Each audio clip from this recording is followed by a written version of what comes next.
Good evening, ladies and gentlemen, and welcome to episode 5 of Binge-worthy Podcast. I am your co-host, G Oliver Nate Couser. My other co-host, he will be joining us in a moment, and we have a special guest tonight. Our episode tonight is going to be dedicated to one genre of film called musicals.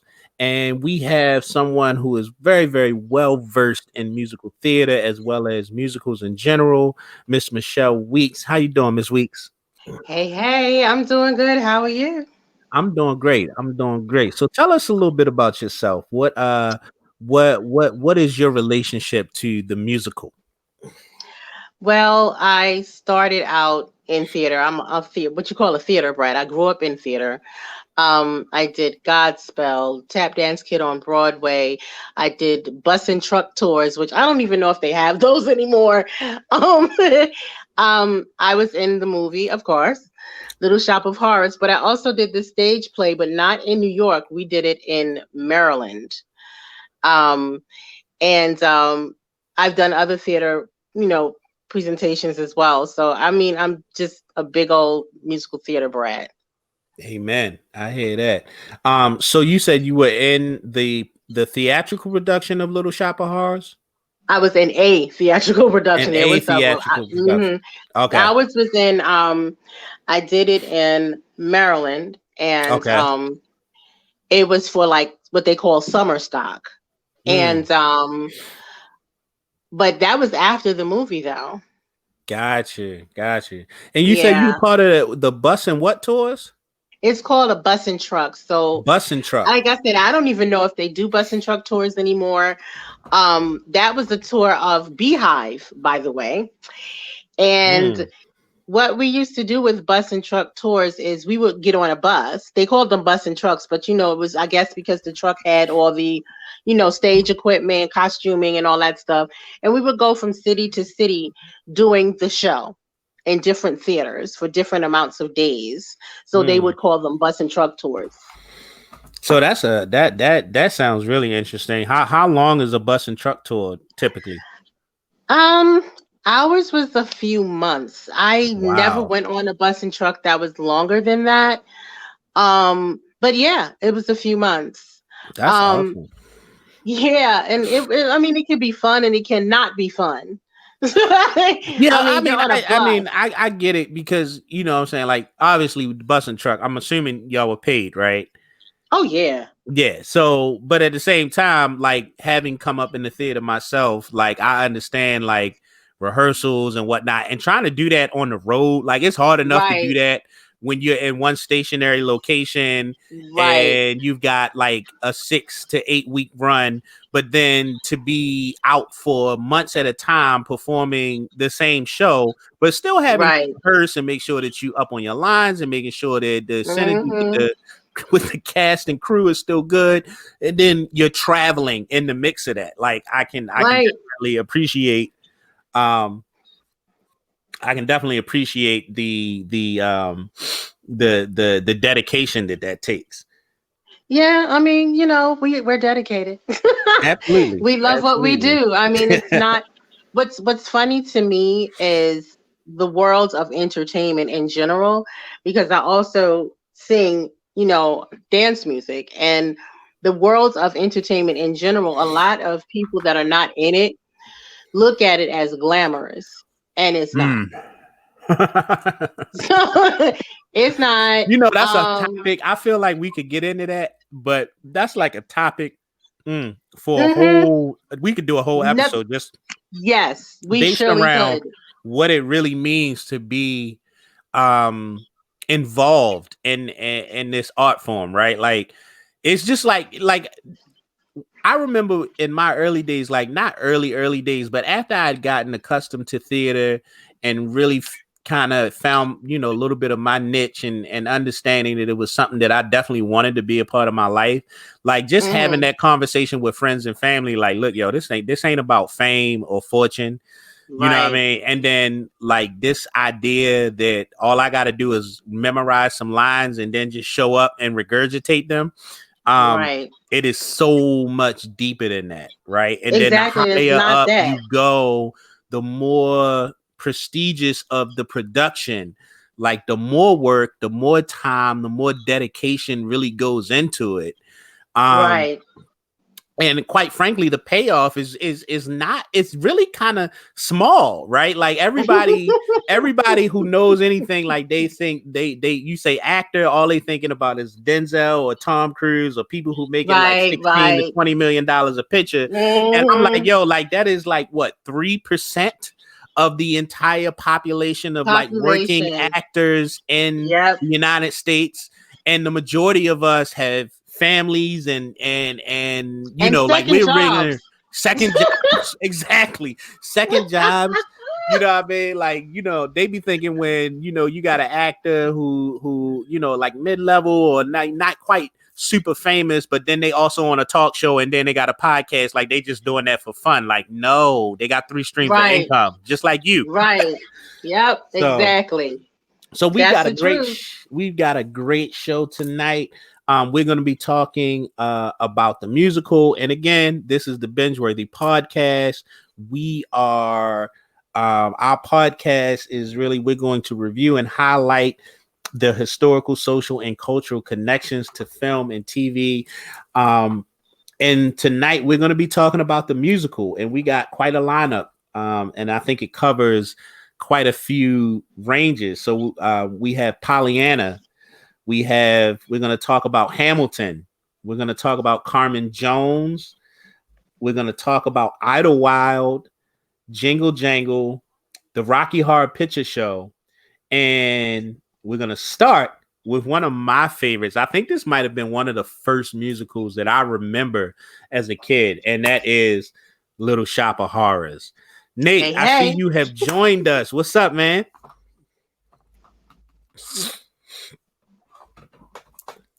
Nate, you with us yet? You there? Yeah, Oh, I there had you my go. mic on. All right. Had my mic on mute a little bit, but I wanted to definitely thank you, Michelle, for joining us. You're our first Um, guest for our series, and we're kind of like midway Yay. through.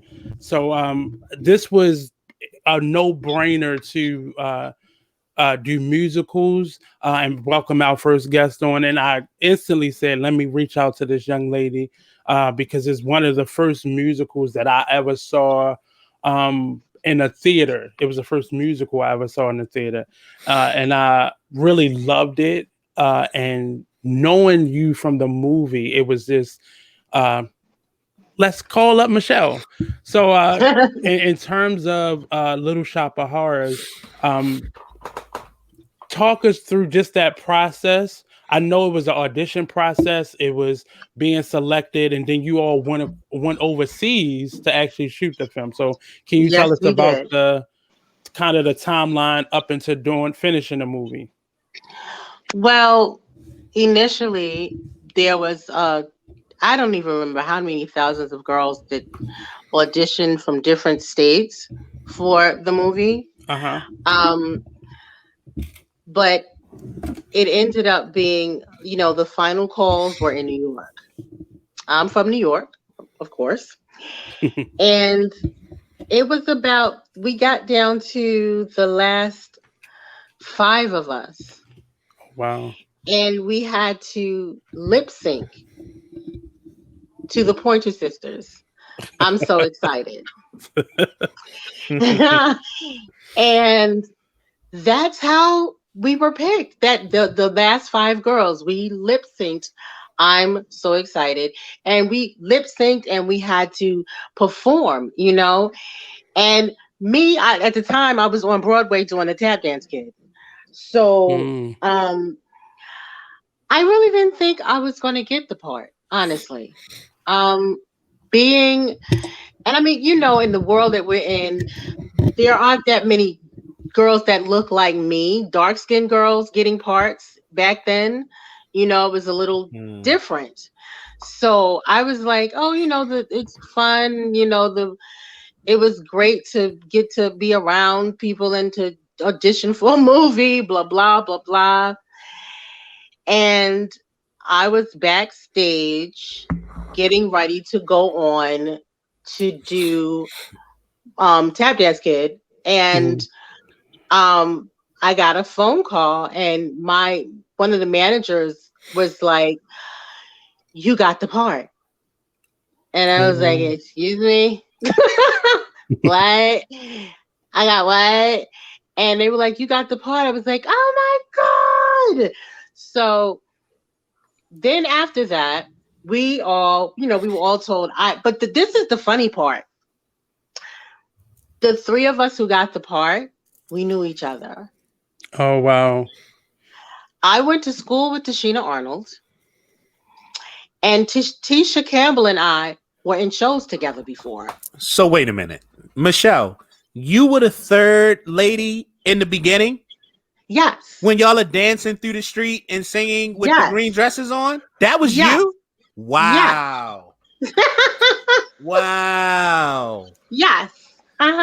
So like, and just to give you some reference, like, and this leads to me to a question I want to ask you about. Sure. So Little Shop of Horrors it came out in 1986. This is like the year after I was born. Right. So I probably saw it. I remember Little Shop of Horrors, the movie, as a kid watching that movie. It was probably one of the first musicals that I ever saw. And so I've seen it. And like I loved it as a kid. Had watched it plenty of times. And then when Nate and I decided that we were going to talk about this film for this episode, I went back and watched it. So I actually sat down with my kids. And they were like, I watched it during the day. So they were like in and out of class because they have school. So when they were like in the middle of their breaks, they would come and sit and watch it with me. And and one of the things that I realized, because, like you watch stuff like as an adult or you watch it with a purpose, you get a whole different perspective. Yeah. And Little Shop of Horrors is a really, really white film, right? And it really for the first time, I feel like I noticed. And I've seen the film multiple times, but for some reason, like yesterday when I was watching it, it really kind of sunk in. I was like, hold up, yo. They got 3 black women front and center, like basically opening this movie. Yeah. And like there's not a whole lot of black people, if any, in the rest of the movie, but you guys are all through the movie. Like y'all are like y'all like the narrators of the film. Yeah. And so my question, because I was going to ask you this, and before I realized that was you, but like, how revolutionary? Like, how did y'all feel in that era? I mean, it's 1986. Like, it's not the 60s, right? But we still going through this time period. Exactly. That's why I said what I said about the dark-skinned girl. So like, and to have all 3 of y'all, and you guys are integral part of the film. Like, take the 3 of you out, it's not the same film. So like, so what was that like for you all? Like, was there an added amount of pressure? Did you guys recognize that at the time, or were y'all just like so excited to like having been cast, even though that wasn't the norm back then? Tell me about what was that like for you? In all honesty, we were young. We were very young, and for us, it was like a dream. For me, I have to speak for myself. It was a dream. I wasn't thinking in those terms at all, because as far as, and in honesty, as far as I was concerned, in theater, I didn't see color, but I did know that there was some color situation going on. It was blurred lines. But after I got the part, I was like, okay, then that's it. Then we're good. It was awe-inspiring because, of course, we were around actors that were stars at the time. And it was just really like, I don't know, it was just like, wow. We were like, oh my God, oh my God, oh my God. Like, we're here. Oh my gosh, it was awesome. And, but we never really looked at it as, we are pioneering right now. We didn't look at it as like, wow, we're this big, we're standing out. Like, we're starring in a film. We are young ladies starring in a film that basically was a remake of a movie that was not a musical. The original one starred Jack Nicholson. Yeah. What? Wait, what? Yeah. Wow, Yep. I didn't know that. Yep. And It was we redone. we spoke a little bit yesterday, and I think people don't realize it. And I think because of the musical element, that this is really a horror movie, Yeah, and it people is. It It's is a a don't horror horror movie. movie. Yeah. they don't Yeah. think about that element because the music kind of really we focused on the three of you and where you will pop up at in the story. And I it know that Like sounds disarms you. they called us the Greek chorus. yeah. Mm-hmm. So Right. yeah, but it was I say, because I'm like, people don't really know the story behind Little Shop of Horrors. They don't Mhm. understand. It's called Little Shop of Horrors, and Yeah. it's a horror, like it's a Right. horror movie. He is And I was physically telling chopping Nate, people up right? and feeding it I to the was point. telling Nate yesterday about how there were two endings. Mm. Initially, the first ending, um, apparently the plant started eating everybody, and it was like eating up the city and this, that, and the third, and it just got really, really to the point where it was just big, and Mm. I guess it was kind of shocking for some people. And they when they did the screening, the Mm. people didn't like it. They didn't like the ending, so we went back in and shot another ending, Mm. which is the ending that people see now. And it's funny to me because You can find it though.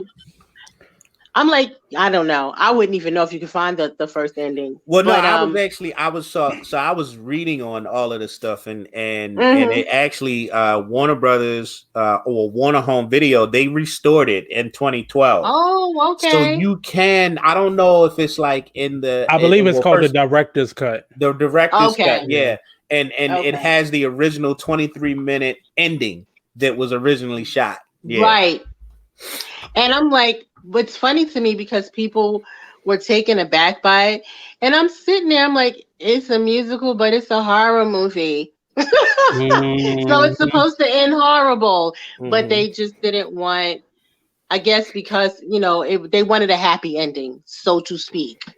Yeah. So we gave them a happy ending with a little cliffhanger at the end.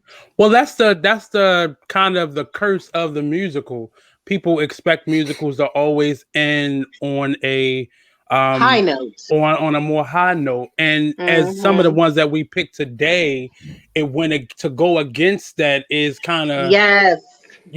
a big eyebrow raiser, and Right. especially in theater, opera and theater, they kind of coincide, but theater I think many people looked at this movie as one of those first musical movies where Hmm. you forget that you're watching a film and you Right. get so engrossed in the actual singing of it in the chorus. So the three of you are well known for that. Like there are plenty of groups that cater to this movie, just like one of the other films we're gonna watch today. I'll talk about today, Rocky Horror Show. But this Right. is like a cult favorite, and Yeah. it's they're talking about bringing it back. I believe it's already on Broadway, Hmm. but they are talking about rebooting it in terms of like another movie. So maybe we might see that alternate ending play out in a gory, Possibly. Hmm. gory high def Because, type of way. but see, that is okay nowadays. People Mhm. expect gore. We look Yeah, for all the gore and all that stuff now. People like dark and, things now. Back then, people wanted they wanted the white picket They wanted fence. the happy yeah, ending. Mm-hmm. yeah. Mm-hmm. Yep. I liken it to almost like a Ghostbusters because it had that same type of feel, but even Right. Ghostbusters ended on a good note. They got rid of Right. all the monsters. So Right. but so I understand what you're saying in terms of just the process of being an actor. You all had to travel overseas to shoot this film. What was that Yes. experience like? Was that your first time overseas? Yes, it was. Okay. But no, I'm lying. That was not my first time overseas, but it was my first time overseas without my mom. And y'all were living We, there because it took a couple months, yes, right? we Yeah. were. And I was, I lived with, initially I lived with Tisha and her grandmother. Okay. Um, and her mother, I believe, was there, but I know her grandmother was there.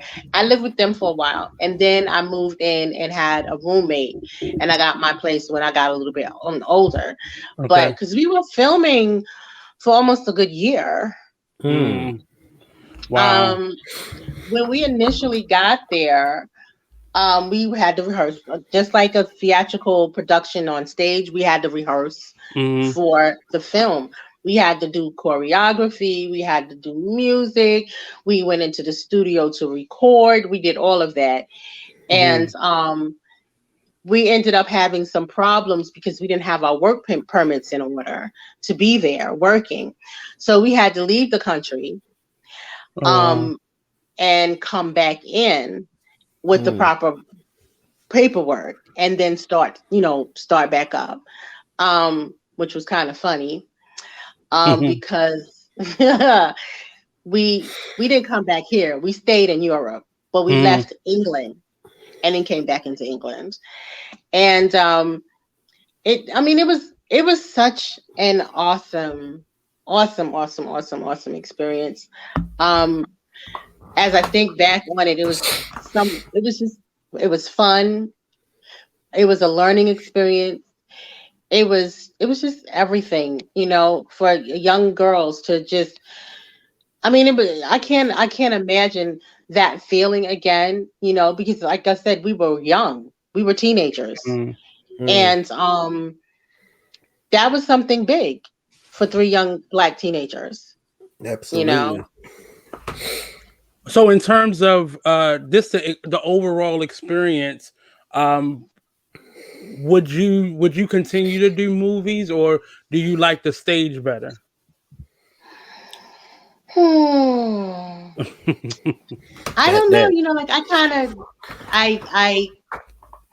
I left the scene for a long time. And then I started doing music, like just music. I started doing dance music, and I started traveling overseas. I became an international recording artist. And house music. Yes, honey. And honestly, for me, that I liked more because I was the creator. Okay. And I love creating, but I do miss theater. And there are times when I just want to I would love to write my own musical theatrical piece. And I've been talking about it, but I also want to revamp some old school pieces that I think could use an update, but I don't know. We'll see. It could happen. Who knows? Is there anything that because we spoke a little bit about directing also, can you give me 3 plays that you would like to direct if you had that opportunity? Because then I'm going to challenge you to actually direct one of them. I told you about Godspell. That was one. I love Jesus Christ Superstar. Oh, wow. So you a theater geek. If you're naming theater geek shows, those are next. You gonna say 42nd Street or Damn Yankees? Or no, The Wiz, boo. Oh, The Wiz. Okay, The Wiz needs an update. That's what I wanted. That's another one that I'm like, we should update The Wiz. We need to bring it even further into this century, like even further into this decade. Like we need to bring it up to bring it through. What did you think of the recent production, the one that they broadcast live? I didn't see it. I really did not see that. She's an international superstar. She ain't got time for what's coming on Fox. Right. No, I don't. I was telling Nate, I don't watch television. Gotcha. So a lot of times, what's funny is my daughter will say, "Mom, did you sit?" I'm like, "Huh? What are you talking about?" I'm not. I don't really watch TV, at all. It's rare, but I do watch certain shows. They're not musical. They're not theatrical. Even though I did watch Beyonce's "Black is King," honey. Okay. Yeah. But that was really good. I mean, yes, it was. Because they saw that internationally. I would never have known about it had it not been for my daughter. She's like, Mom. I'm like, what? She's like, can we watch Black is King together? I was like, okay.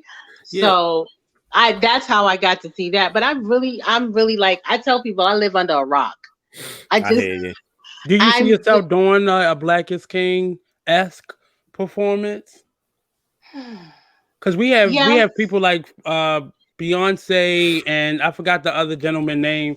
He's doing, I don't want to call them spoofs, but he's been kind of jumping in and out of characters and making it more musical as well. Can you see yourself doing that? And what piece would you do it with? Hmm. Hmm. I see myself doing something Wakanda-ish, honestly. Mm. You So know, mix I that. think I that could see the house music mixed with that.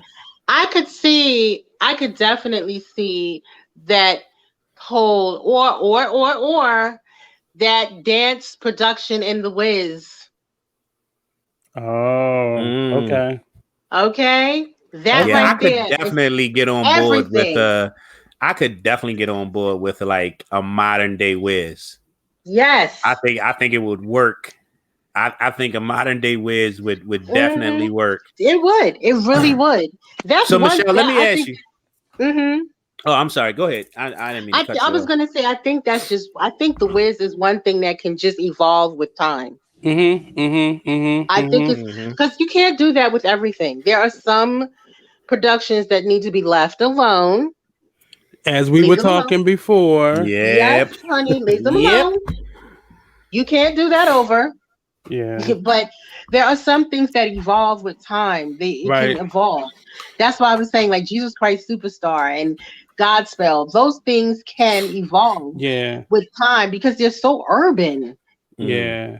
But You then know, there are there's other musicals where they'll always be in that space. It's hard to add. I just did Pearly, and I don't see that being something that you really can update. You can update, the right? I don't messaging, the look, Right. maybe, but I you loved can't really. Pearly. Mm-hmm. I so loved Pearly. I used to sing Pearly songs when I was younger. And yeah, you're absolutely right. Pearly needs to Mhm. be in the times that it was, you know, that it was written in You should have for. came to this performance. We got to meet Melba Moore and everything. She came to the You Ring know of what? Players. I don't know. I bought tickets and got sick. Yeah, I remember. I wish you would have came because you would have I loved was meeting so her. hurt. Yeah. Well, I met Melba. I know Melba Mhm. from the Oh house yeah, music. She did house music. Mm. I She's forgot she's a awesome. superstar. I forgot she's a superstar. Melba is a doll. She's a sweetheart. Yeah, it was awesome meeting her.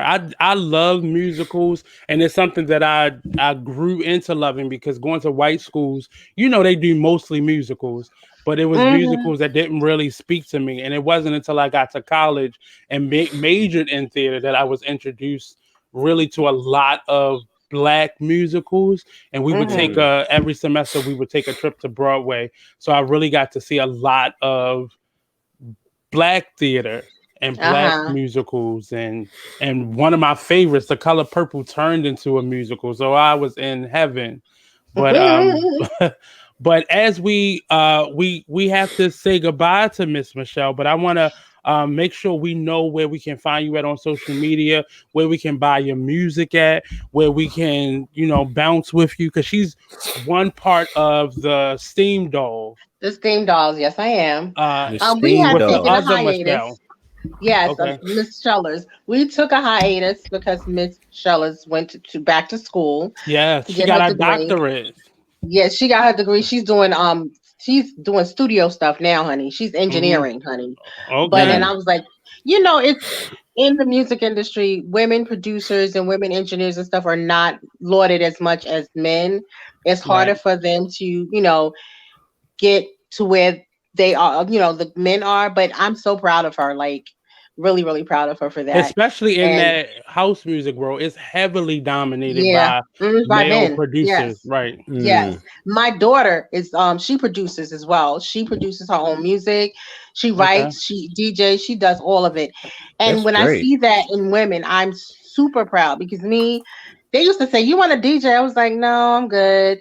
I'm And I Hmm. wish to this day now that I had went on ahead and just did it, Right. but my daughter, she does it all and I'm so excited. But I am um my Facebook page, I'm The Michelle Weeks, or you can find Michelle Weeks official fan page on Mhm. Facebook, at The Michelle Weeks on Instagram.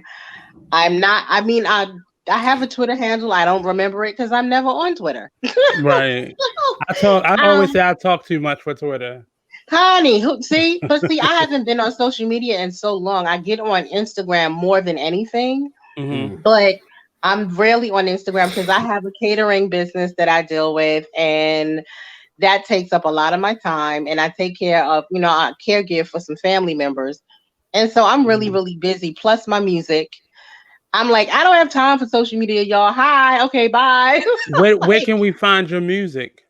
a lot of it is on TrackSource or Beatport. So that's Okay. TrackSource with an X, TraxSource.com, or Beatport, BEATPORT.com, or you can find me on iTunes. Look me up on YouTube. I have videos up on YouTube. My actual YouTube channel is not really together, but I'm getting there. I'm bad with all the social stuff, really bad.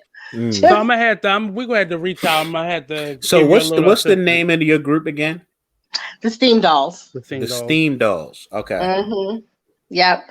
We're getting ready to rev back up again. We Mhm. what we do is like, it's our music is more like Studio 54 style meets today. Mm. Mm.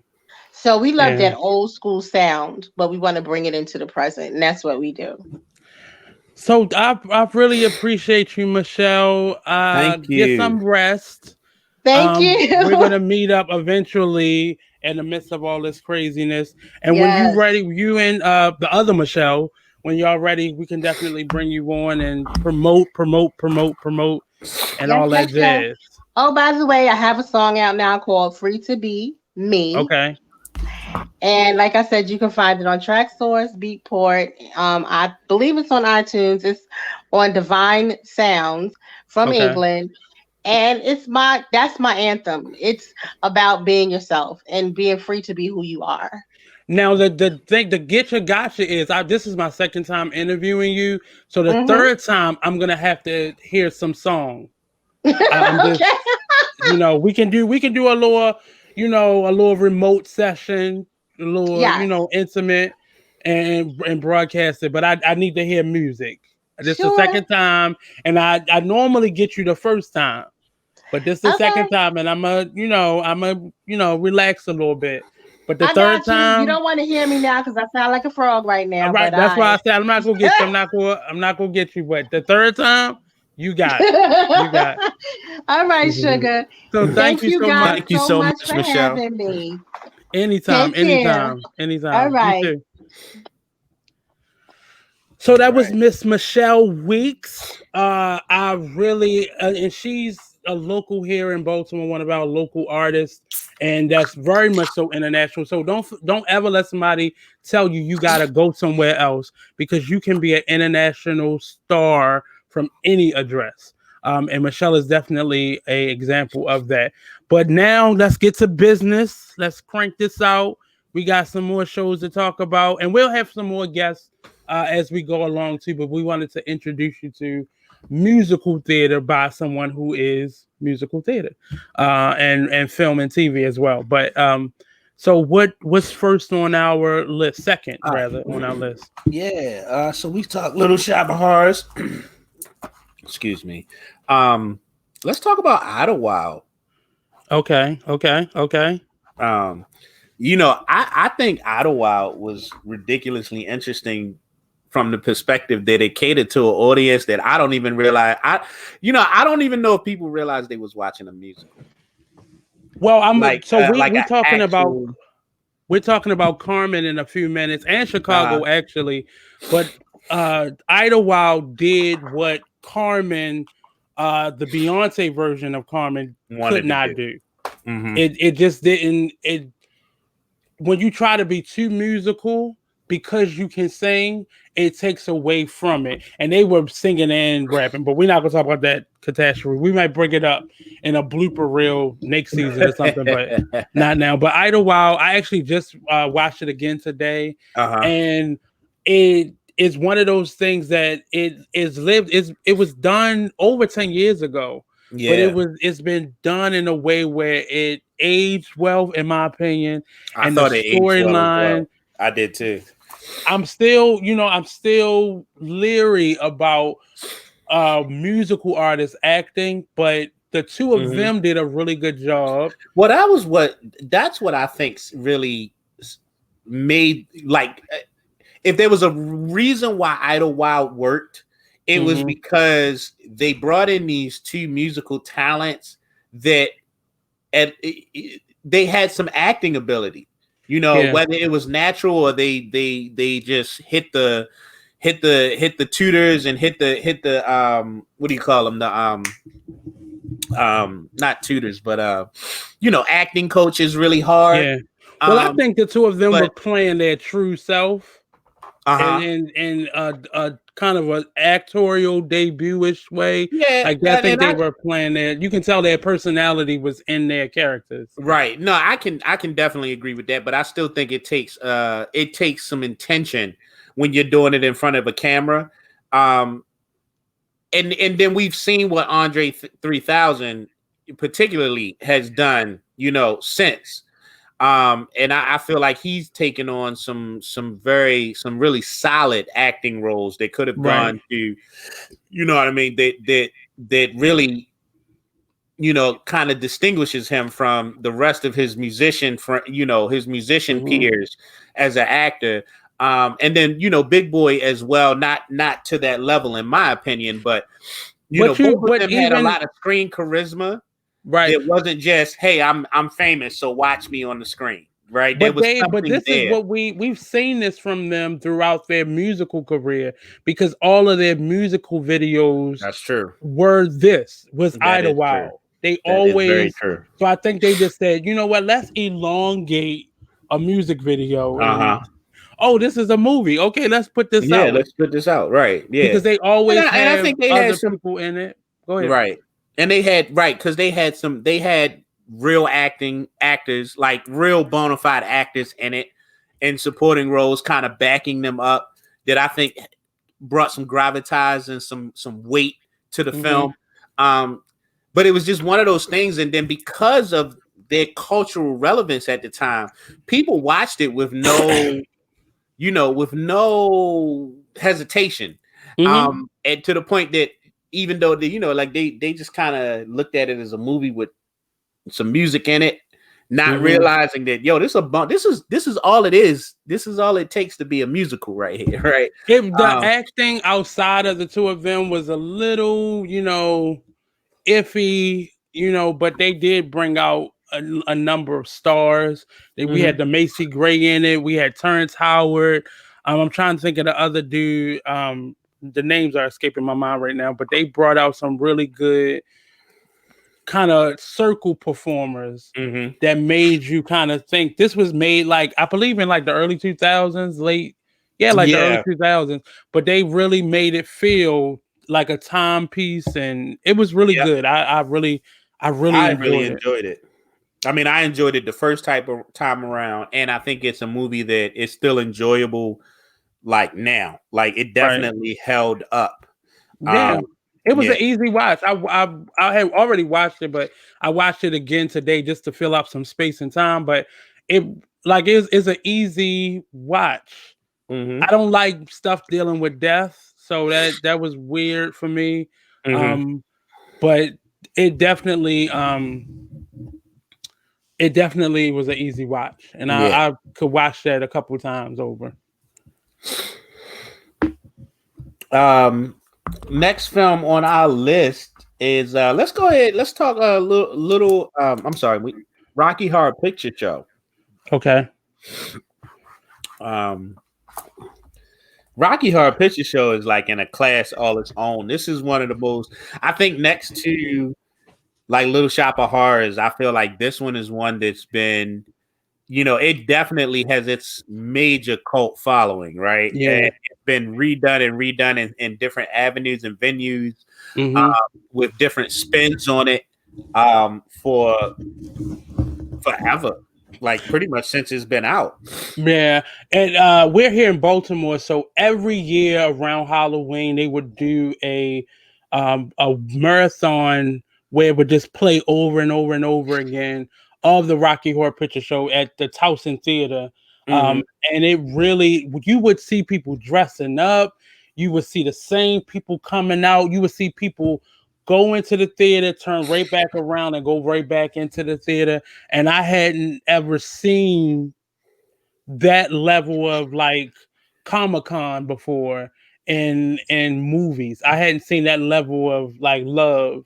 I Mm-hmm. love stuff, but not enough to watch it 10 and 15 times and keep paying to keep seeing it over and over again in the same span of a week.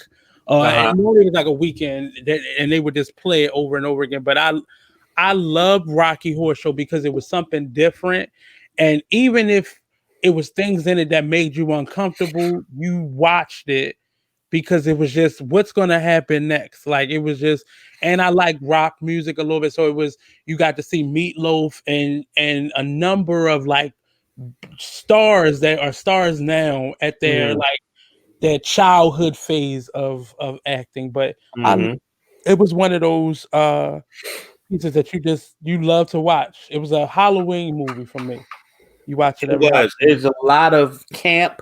Yeah. It was a lot of costuming, and one of the reasons that I think that, I wonder if it had such the following that it had was because of that lead character, right? Um, the lead character being a transvestite, and Well, we call them transsexuals now. We don't call them right, transsexuals. right, right. In that time, it was known as a Right. transvestite, and like, what else was there, right, for that community, for that section of the population, right? But Um, you didn't even, I and think it like, was done so well, you didn't even focus on that though. no, well, here's what's funny. I remember this is another one that I remember seeing at least parts of it. I don't know if I ever sat and watched the whole thing, but this is another one that I remember as a kid, right? Mm-hmm. And I don't think it wasn't until I was like older that I realized like what it was about. You know what I mean? Yeah. Like what Yeah. this like what the dynamics of the character was, right? Right. And so that was one of the things. It was like, yeah, like it was very well done. It wasn't, you know what I'm saying? It wasn't something that was like, it wasn't thrown out there like as a focal point, to the point that you were like, oh, that's Right. why I want to go see it. Yeah. Um, but again, I don't know what else was out there where it was something that was so well done and represented, like the gay community, right? Or the queer community. I And I think think this, when you have but something that mainstream, and that was the right. thing, like the Rocky Horror Picture Show it was, I don't know what the reception was, but I know by the time I remember hearing about it, or like I became aware of it, like it was a pretty big thing. Right. Like it was clearly a very popular movie. And so yeah, I wonder if that's why when you go to places, because like I used to work with a director who they have like a show that they do like once a year here in Mm-hmm. Baltimore, right? That's like based on the Rocky Horror Picture Show, and I think the theme of it is that all of the characters are played by men. Yeah. Yeah. Um, Yeah. and then what you were talking about at Towson Mall, like once a year when it comes out, and we don't see a whole lot of movies, especially like your cult following movies, right? Like we Yeah. see that a lot with like Star Wars and some of these bigger franchises where Mm-hmm. you see a lot of cosplay and people dressing up and stuff like that. But when you see it from a smaller film, I think it's all that Yeah. much more powerful, and it Well, clearly meant something this to was one a of lot of those people. films that kind of lent itself to being able to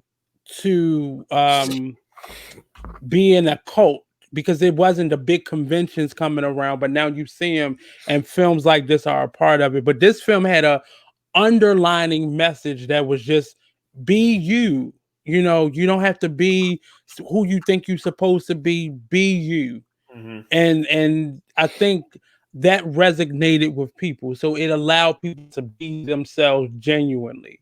And every time I go to see this, and it hasn't been in that theater for a minute now, but whenever I would go see it, you would just see people meeting new people and being comfortable in their own skin. You would see 6'7", 400-pound men dressed like the lead character, and you be jarring to see that, but you embrace the fact that people were being themselves and not and living out loud, and if you will. But I enjoyed it, loved it. Awesome. So our next film is one that I think has probably brought a lot of people to the musical, and that is Hamilton. Recently, Hamilton is not a movie. It is a stage production. It is a theatrical production. But we got a treat about two and a half months ago. It popped up on Disney Plus, and it was rather unexpected. I don't think there was like an announcement as far as like when you usually hear about things coming to Disney Plus at least a month out, right? And I don't think that happened with Hamilton. As I remember it, like it was just it popped up on social media. And it was like Hamilton's on Disney Plus. Go see it. What I think happened though, because of the pandemic, the creator of Hamilton decided to do a quarantine production of it, and it was like snippets of the production. So that may have been the catalyst for Disney or production company, because a lot of people were not happy that he decided to do that, because that's giving it away from free. So the tickets that were $175 to $400, you was now doing it on Zoom for free. So a lot of people were mad. So that may have been the catalyst for them to say, hey, well, let's put it on one of the streaming networks so we can still make money from it and have it, to be a profit. But it may not be on there for long. I'm gonna say it that way. I don't think. Well, I mean, it don't matter. I had no. Unless I just woke up one day and said, "Hey, let's go see Hamilton." After the COVID, let's go see Hamilton. I've seen it. I thought it was great for the culture because when Hamilton came to Baltimore, those tickets were like the cheap sheets. The cheap seats were like $400. Yeah. Yeah. But you know what? I understood once I saw it, I understood why people paid that much to see it. I don't think I'm sorry, and I know everybody's worth, but I think I don't like theater being that outpriced, because that's kind of the I don't origin think anybody of theater. does. No, I'm just saying, just based off the origin of theater, and then what it turned into once it became very aristocratic and for only the upper bourgeoisie that were able to enjoy it. I don't like theater being outpriced. Even on Broadway, they have obstructed view seats or they have cheap seats. But that's the only thing that kind of, especially with the theme of the play, was I did not like, because when it came here, it was actually more. The ticket prices was more here than it was in on other spots of the tour. So I didn't like that at all. I heard that, and I don't know the business of theater well enough to really elaborate on it. But I had heard that when it came to Baltimore, the ticket prices were higher than what they were in like a New York or even in DC. other places, right? DC. And I wasn't quite sure why, unless they felt like it was a shorter run. They could squeeze more money out of the people that they knew would actually pay to come and see it. Maybe they assumed that in Baltimore, like, we're so uncultured that nobody was going to be interested in going to see Hamilton except for the regular. I think it was a shorter run because they had it at the Hippodrome Theater. So it was a shorter run, so they wanted to get their money. That's it. That's possible. But as far as theater goes, I don't like the idea of it being outpriced, but then depending on who you're talking to, anything could be considered outpriced. So I get that there's levels that, and if this, I just felt like it was a top dollar production. Like, Right. that's all I'm really trying to say. I'm not saying that I felt like the tickets should have been $400 and $500. I'm just saying I understood why, if you could afford to pay that, you would Right. pay that to see that production. It was that good. I'm gonna need for it to come with something else for a $400 ticket, because Broadway isn't even that much, and that was the gambit. So the ticket started around almost $200 here, and they went up to, I believe, for something. But what did you think about the show, in particular? Like, what did you think about the show? I liked how it turned. I love things that turns history on its head while turning it towards the people who were the victims. I love the diversity of the cast. That was the most important thing for me. Seeing brown faces in positions that they wouldn't normally be played. I think it's weird to me that Hamilton is so popular and people got so up in arms about James Bond possibly being black. Well, the same reason I feel like they're the same people. Yeah, it's the same people. They don't like their history being distorted, yet those same individuals destroy the history of many people, or the connection that people would have had to their history. They destroyed it. I guess what I'm saying is that it's funny to me that you had this show, Hamilton, which is literally about the founding fathers of the United States of America. And it's almost entirely a multi-ethnic cast. Like, there's only one white person I remember, and that was King George, right? Like, he's the only one. I'm pretty sure there were other white people in the play, but that's the only one that I remember. Hamilton's wife was also played by what looked to be a white woman. I don't even know if she was white. She had a little darkness to her too. But it's interesting that Hamilton can be one of the most popular, if not, from certain aspects, the most popular theatrical production in history. And just thinking about who we would normally picture as like the regular theater goer, and Hamilton being so popular. And then outside of that, we're having these conversations like throughout all mediums, or particularly in movies, where certain favorite literary characters, fictional characters, mind you, are being recast as people of color. So it's just weird to me. Like, Hamilton, you're taking real life historical figures, right? Like, there's a black man who plays George Washington. There's a black or at least or Hispanic guy, I'm not sure which nationality he is, who plays Benjamin Franklin, right?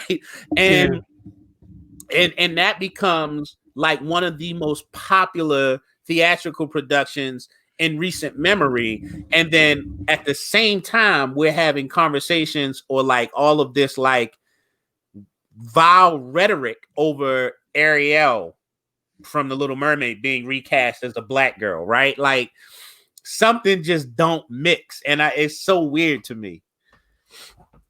It can you hear me now? Yeah. Me and my mic cord came out, but it is so in our next episode we're going to talk about a TV series called Hollywood, and it does the same thing. It kind of turns history around and right some wrong within the script, within the interactions of the characters.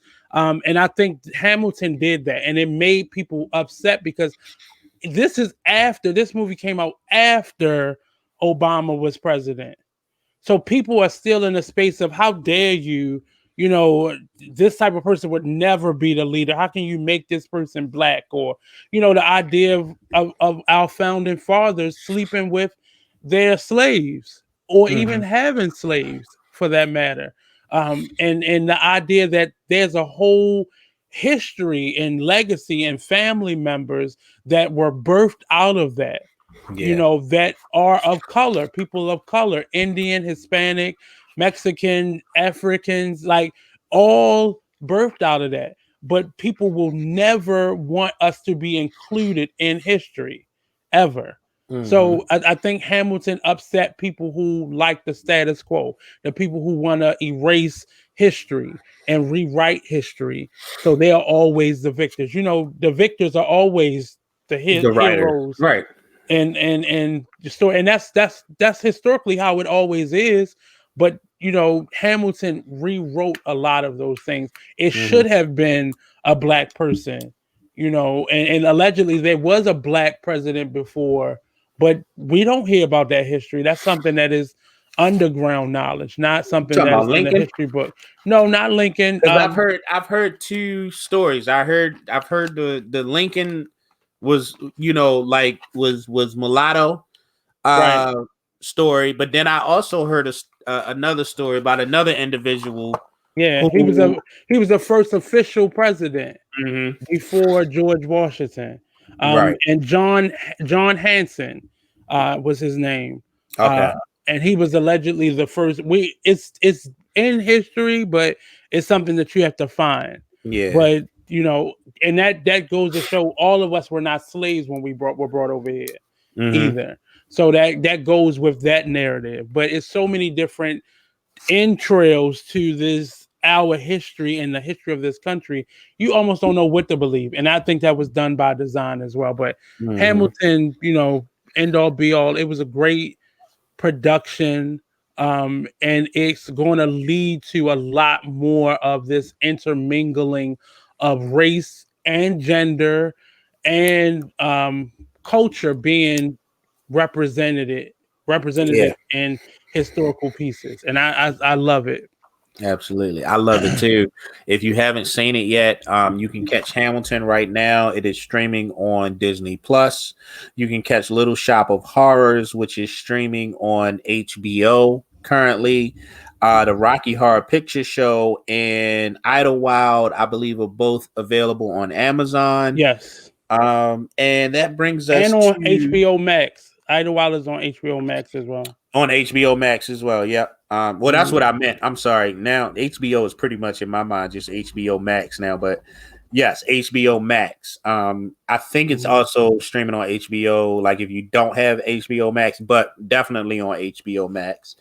And that brings us to our next one, Pollyanna. And Nate, I'm gonna let you take this because I hadn't seen all of these musicals. I watched all of them, and when I got to Pollyanna, I was just like, "Yo," or So Polly. Pollyanna No, was wait, the original. whoa, wait.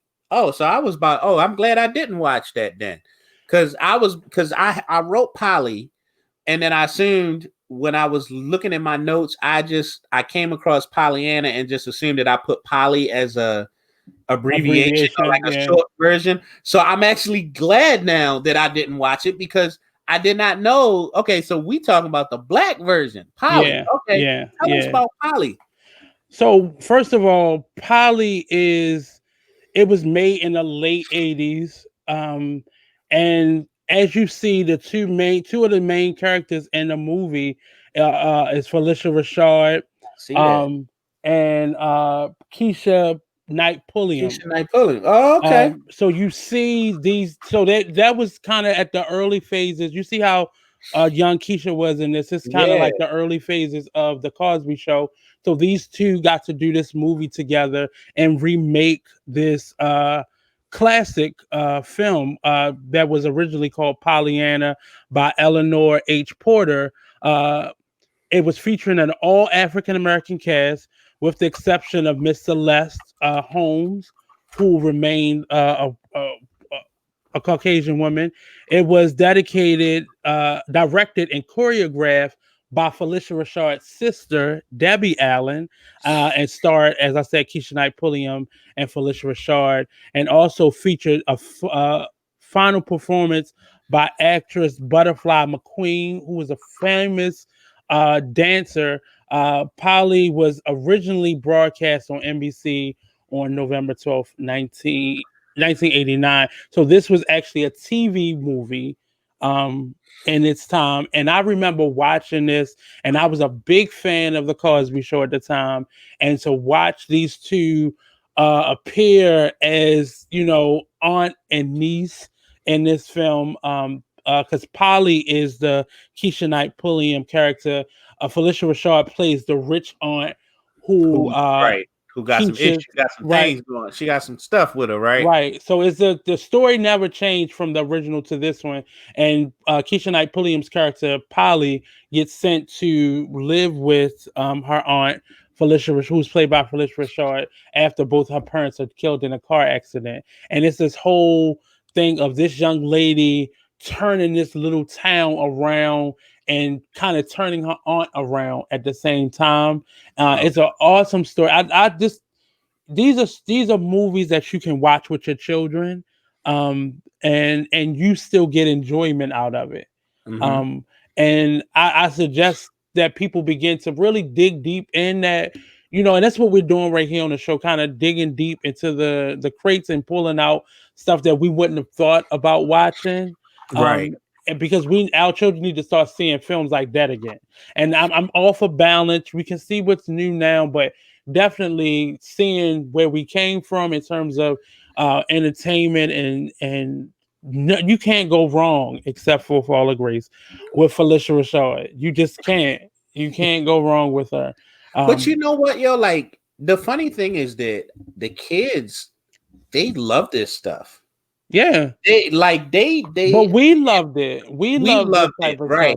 stuff. Mm-hmm. And your kids, they genuinely tend to enjoy whatever you enjoy, right? Yeah. And they may come to the table kicking and screaming, and often they do, because they like, you like this. There's no way that I'm gonna find this cool, but that just usually ain't the case.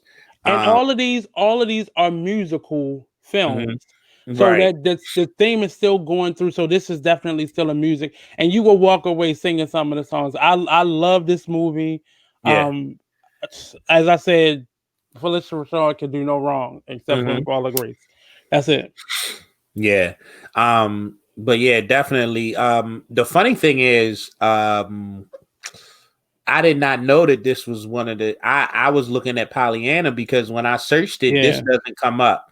And I'm actually searching through Amazon right now, and it is not on Amazon. So we're gonna figure out where you can go to either stream, rent, buy, or watch. Well, you can go to YouTube and you can rent it or buy it. Oh, you can rent it or buy it on YouTube. On YouTube, yeah. Okay. So most of the stuff that you can't find anywhere else, they normally have it on YouTube for you to be able to rent or buy or pirate. Gotcha. For the So there you go. YouTube. I'm definitely gonna go check this out on YouTube. Because like I was shocked. Like it's so funny because like I was gonna watch Pollyanna today, and I looked at the runtime and I was like, no, I'm not sitting through 2 hours and 16 minutes of after watching Carmen. I'm just not doing it. So yeah, it's good to know that there's a version out there for us that I can check out, and I'm definitely gonna check that out. So in our intro down the line, we'll discuss him watching it because I got him to watch something else, so I can't complain because he did watch the other one. No, I'm gonna watch whatever. I'm gonna watch whatever you ask me to watch. Like the only reason I didn't like, and here's the funny thing, I would have watched Pollyanna if it wasn't for the fact that I just like at the time, like, so I had caught up, I had seen everything except for Pollyanna, and I think that was it. Actually, I think Pollyanna was the only one I had seen. Oh, and Jingle Jangle. So we hadn't watched Jingle Jangle yet. So I watched those two, and then, but what happened was I caught up on, I hadn't seen Carmen. That was the one I hadn't seen. So I had watched in the same day. I watched Little Shop of Horrors and I watched Carmen, and then I was getting ready to do Pollyanna. And when I saw how long it was, I was just like, "No, I'm not doing another 2 hours and 16 minutes. It's not gonna happen." But I'm definitely gonna check out Polly though. So moving right along to our You know what? I'm gonna save Carmen for last. So Okay. Jingle Jangle. Okay. Jingle Jangle. So that is a new production by David Talbot. Just came out a few weeks ago on Netflix. Mm-hmm. It is about I believe it's a completely original work. Right. I don't think that it's based on anything. It's not a remake of anything. This is a Mm-mm. completely original creation.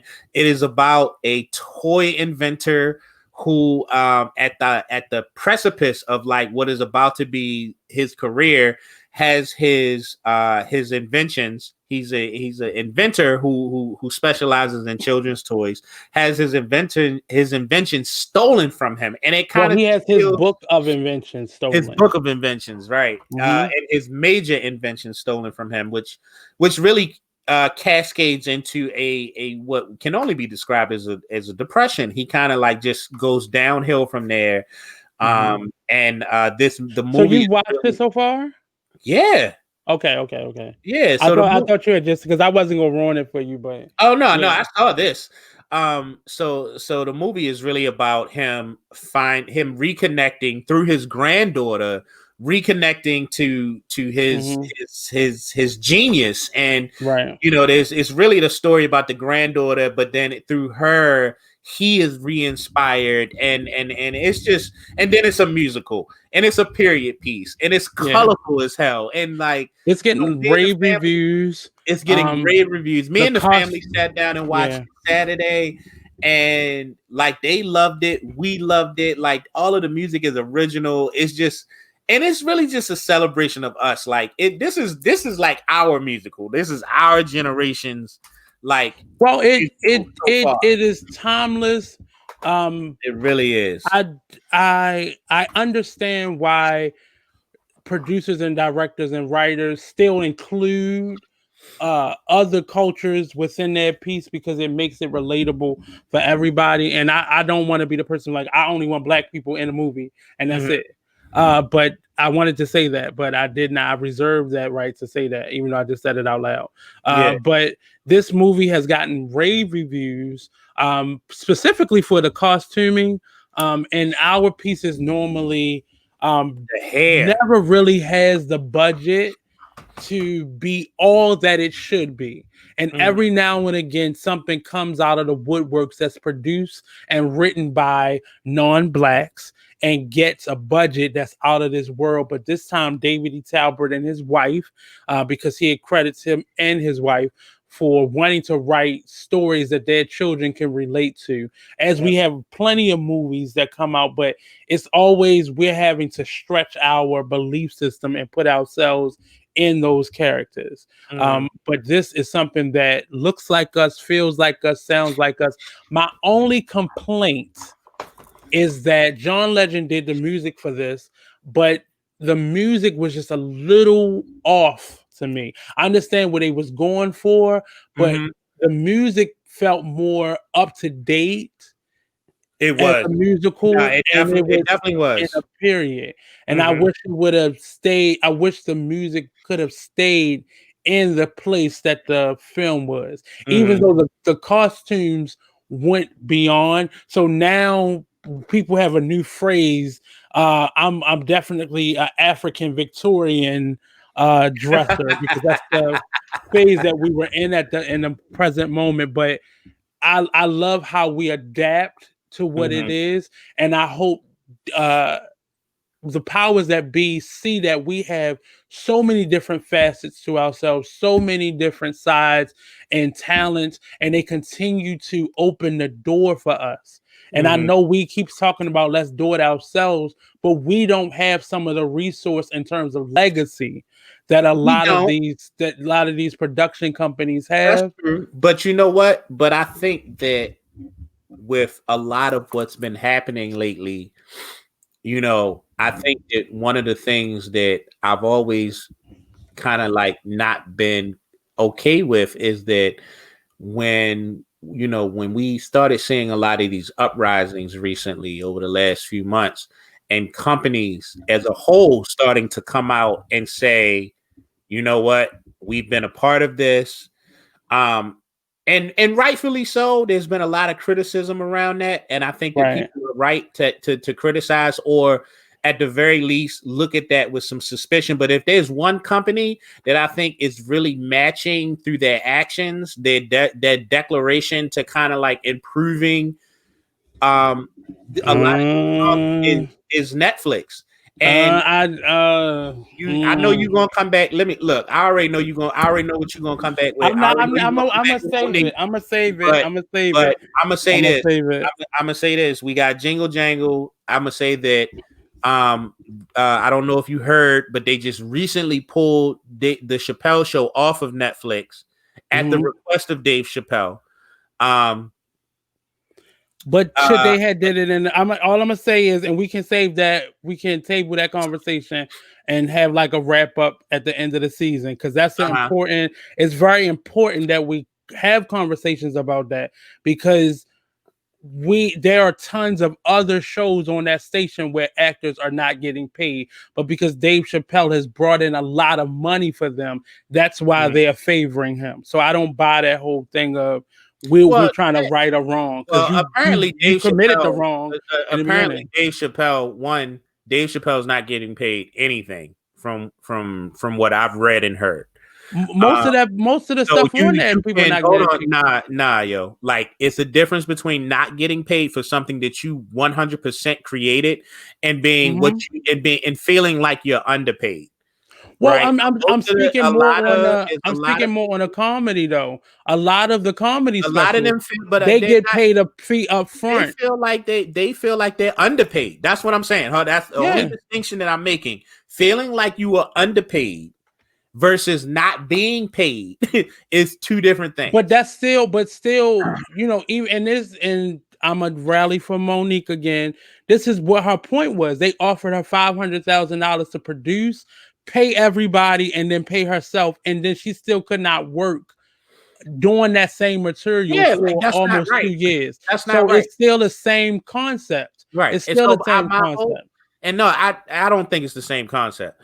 It is. I mean, let's table the conversation. This is where we're willing to pay you. I don't think it's the same. We can table that conversation. Right. But I will say this.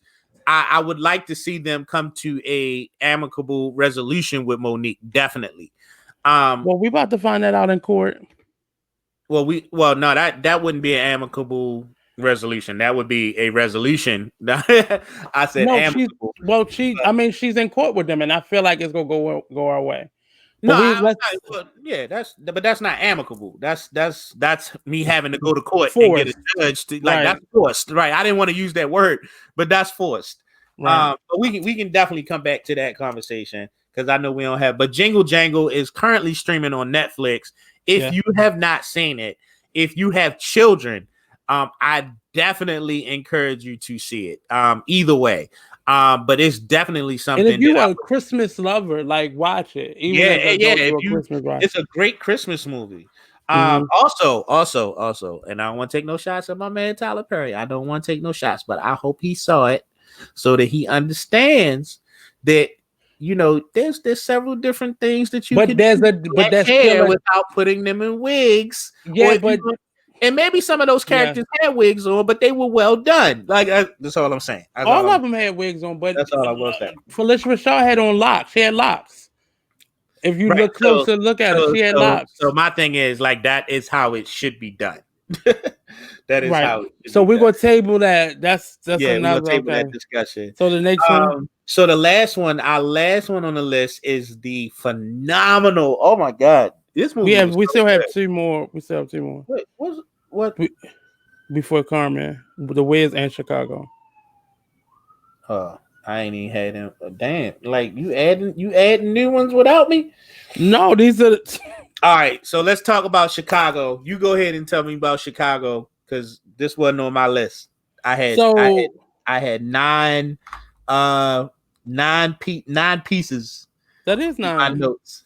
1, 2, 3, 4, 5, 6. Oh yeah, you're right. Oh, that was Chicago. That was my fault. So we specifically we're talking about the movie of Chicago, not the play Chicago. I love this one because I I am loving how Queen Latifah is growing as an Mm-hmm. actress. She played Big Mama Morton in this piece, and we know that character was made famous on Broadway because many black actresses, Wendy Williams, Nene Leakes, Sherry Shepherd, played that character on Broadway. But in this one, we had Queen Latifah step into the role, and this piece is it's kind of like Goodfellas mixed with I don't know any women like I don't know any women gangster movies other Cleo, than set it off. Set It Off. But it's more of a period piece though. So like a Dick Tracy type of feel to it. Oh. And it really it was a great film surrounding these two women who find themselves in jail, and then eventually one of the characters snitches within the jail and gets the other one in trouble, and she won originally she killed her husband. It's Mm-hmm. so many different things going on, but the camaraderie amongst the women in jail becomes the musical platform. That's where the story really starts once they're in jail. And I think actually Fantasia wrote a song that kind of mimicked Chicago a little bit because a lot of actresses were vying for the opportunity to be in Chicago, the musical on Broadway. Brandy got a chance to be Roxy, one Mm-hmm. of the women. And I'm trying to think of any other women. I think Jennifer Hudson did it for a short stint as well, but the Broadway, the musical theatrical performance of it is amazing. But watching it become a movie was just spectacular. I suggest people watch it. Most people have probably seen it, but watch it. It's a very interesting story. It's got a little comedy in it.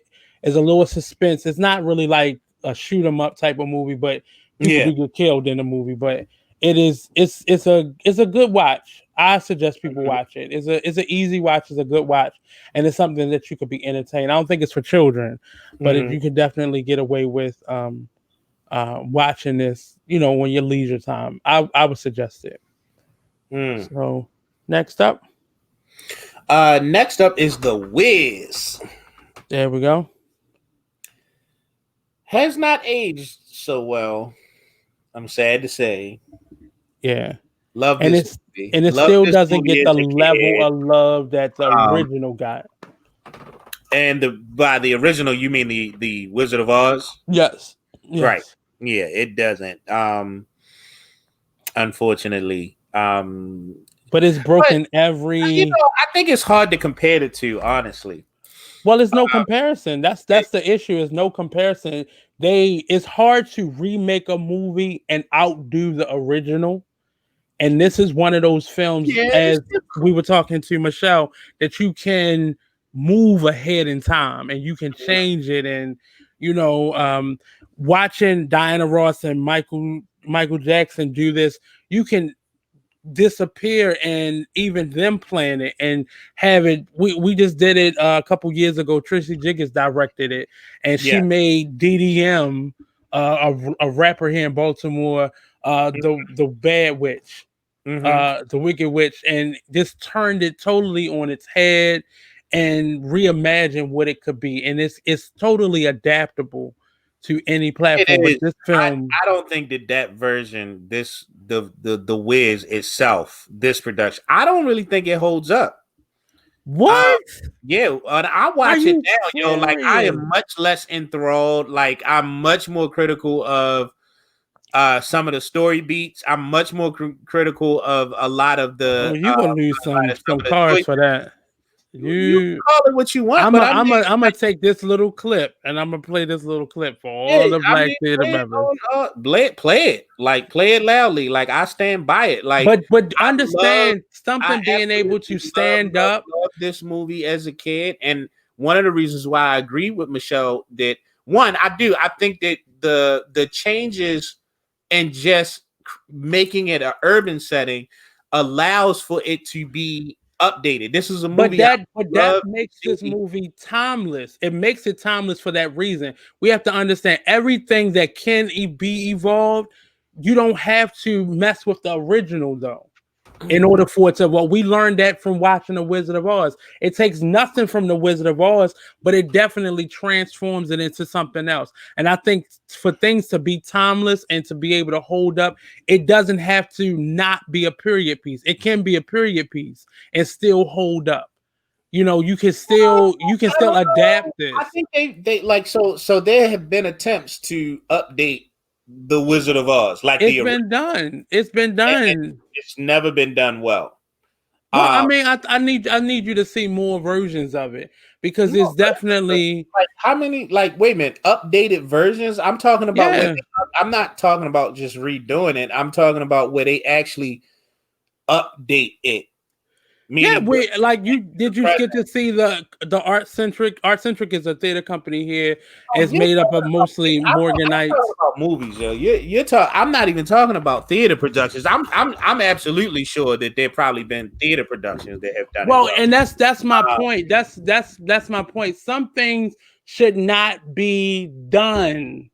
You understand? Like some things shouldn't be redone. I think this only can and only should be adapted on a theatrical stage because I think this was just a capsule of a time period. Wait, you don't And think that The Wiz could be redone as a movie? I wouldn't want it to be redone.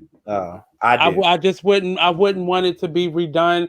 I think because sometimes when you line up certain characters and certain individuals that play those characters, you'll never be able to replicate or outdo that moment. You talking about a film that outdid the original, that had everything in its favor, and still was able to bang out. I mean, You what are you know, basing this on? just my experience. I've seen this movie several Yeah, times. like I mean, I've, yo, I've like seen but people like attempt to update it. one single person's experience does not It like doesn't. This is it, my it opinion. That's it. certain metrics that I feel like have to be respected. Um, and the Like, Wiz doesn't hold up. It doesn't. It like if you just looked at it from purely just from production, but for production budgets, like it doesn't hold up beyond well. beyond Like anything, have you watched everything this was meant movie for this to recently? fail. It was meant for Have you this watched film this movie not to fail. recently? Yes, I watch this movie at least twice a year. At Twice a least year. twice a Okay. year. I've been in I maybe watch it 12 like once a productions year, of it and outside of the movie. over the past 4 or 5 years, I've become much more critical of it. And it's just not as That's the when I was millennial. a kid. I'll chalk that When up I to was the a kid, it millennial was in you. everything. When I was a kid, it was everything. As I've Well, gotten older, I've become much more critical of it as just but it's look overall. at it for the value. If nothing else, hold on to the value of I'm not letting go the of the value, but I think that at this point we can start to kind of look at it and say, like it's not as great as it was when I was 10. Yeah, but that was the whole Yeah, point of it was to yeah. make it reliable, relatable to the everyday person, the way the Wiz didn't. So we got to see ourselves as one of those characters, and it almost made it feel like a real life experience versus this And now cartoon I would come like to to life. see it updated with a Jingle Jangle budget. No, because I think some I would like things to see it done with a I Jingle Jangle budget.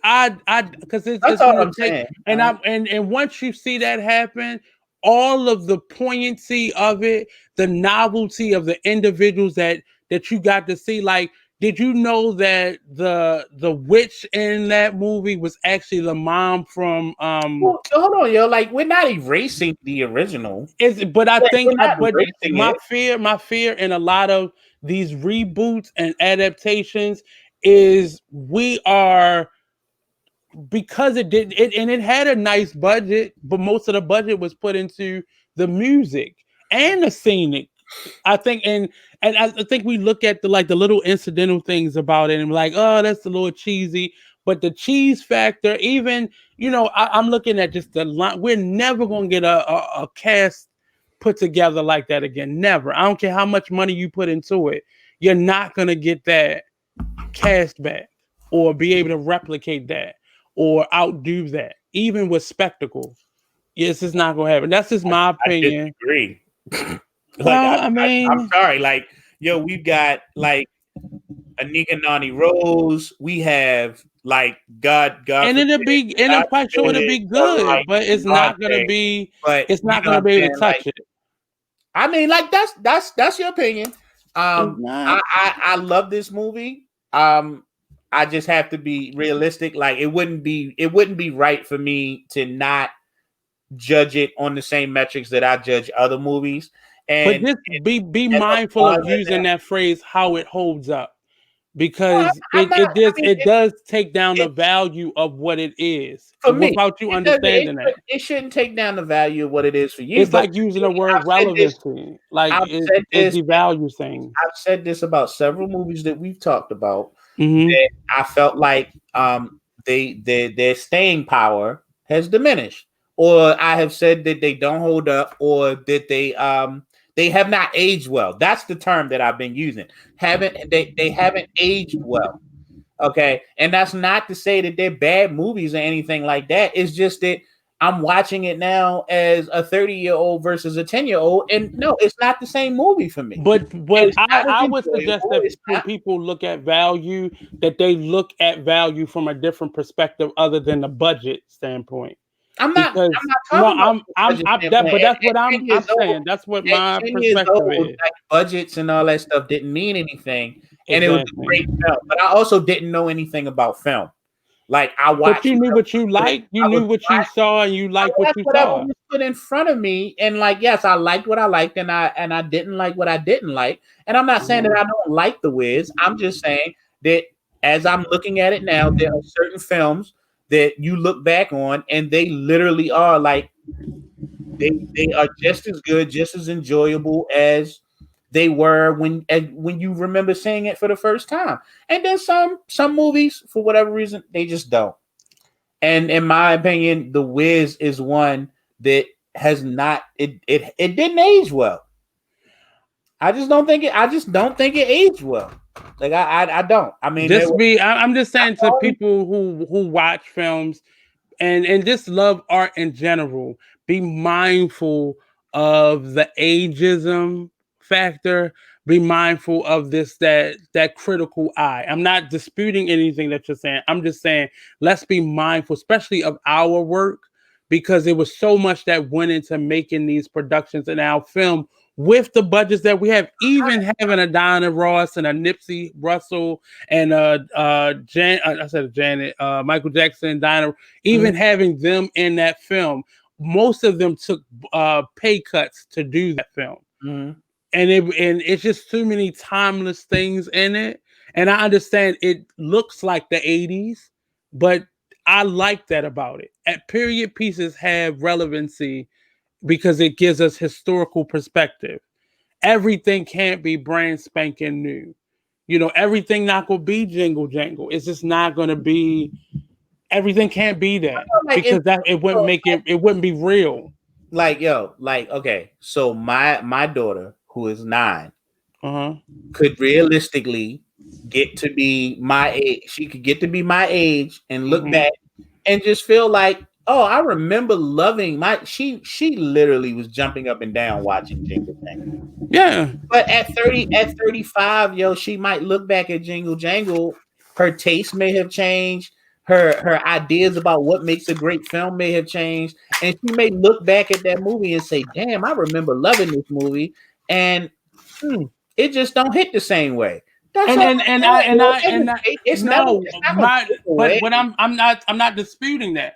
I'm saying that critical eye that we give, that when we fall out of love with something, the way we fell in love with it, Mm-hmm. I want us to, especially now, I'm speaking about just black art entertainment across the board. Let's figure out how to keep that.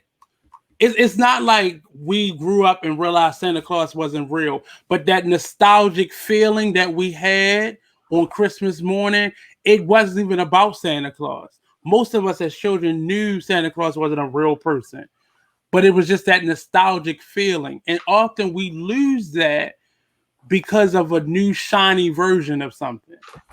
And I want us to go back to a space where we still value. We push out our black actors out after a certain time, and look at Felicia Rashad still, leaping bounds, and Angela Bassett is like 60 some years old, and still Hold on. I'm just no. My point is no. Out. No, I'm just saying. My point is a lot of people do. A lot of people don't think that they're relevant anymore. Well, thinking that something is relevant is just literally like the relevance don't have nothing to do with you. The relevance has to do with the fact that we haven't seen this person in this capacity in a while.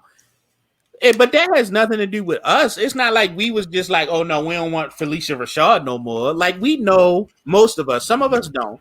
The majority of us know. The majority of us though, we know that there were limited roles for black actors and actresses.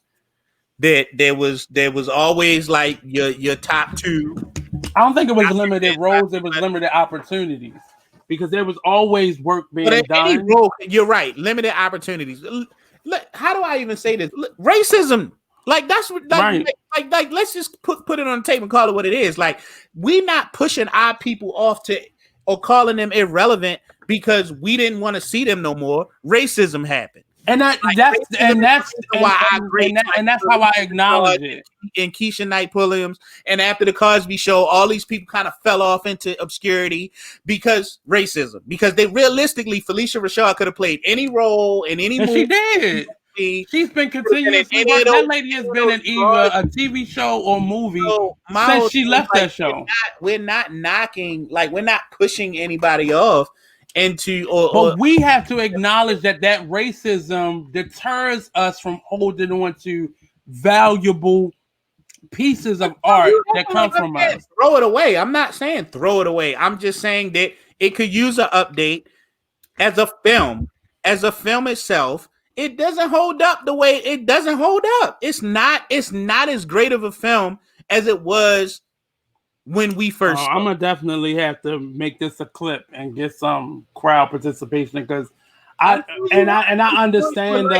understand how opinion always generates. I understand how racism. But if you're gonna look back and sit, like, if you're gonna sit here and tell me that, like, you're gonna sit down, like, and I still see that film the same way I did when I was 8 and saw it for the first time. Okay, and I would say that you're like forcing yourself to. No, I'm not forcing myself to. In this day and age, it still has the same as an actor. I am looking at it as an actor, not as a child. I've always had. It's a big difference. Okay. It's a big difference, because often when you're just a person looking at something and you don't have a value attached to it, it will always lose value. How come when somebody don't agree with like what you deemed as art, that it's got to become this thing where it's like you don't have a basis of value? But I can still have my perspective. But I can still have the perspective. I'm not disputing what you're saying. I'm not shutting down what you're saying. I'm saying, for me, this is my point of view. We're doing a show about our perspective. So I'm not going to not say it because it interacts with what you believe. I feel that. But and my point wasn't directly racism, but that system that was set up for us to just erase and replace what's new here. And it totally, like a lot of films that I'm a pull up. Replace, like, who's talking about replacing anything? Because that's what ultimately happens. That's what ultimately happens. Why? Because things are about dollars and cents right now. Don't want to see it. Things are about dollars and cents right now. So often go back and see it. No, because what is it about? If it seems like the majority of the people don't want to see it, it gets taken away, and it gets put in an obscure place. By taking away. Because there are a lot of things, a lot of our films that are really good films aren't on some of these streaming networks.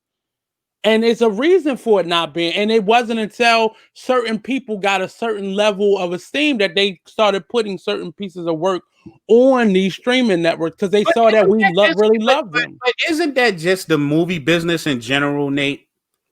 Like I don't, but see, I don't subscribe to that notion of it just being business. But wait. If you I don't want, subscribe to the notion of something just being business because it's our money, it's our time that's being invested. So we should be able to pick the things that are valuable to us and not just at the bottom line. Okay. So how do you pick it? Based on what people want. But how do you show what people want, Nate? The same way you advertise to them, the same way you market, the same way you market, and you do these crowd participation surveys. The same way, however you choose what you like. It's the same way other people like, but people have been for a long time choosing what's valuable in our community, in our culture.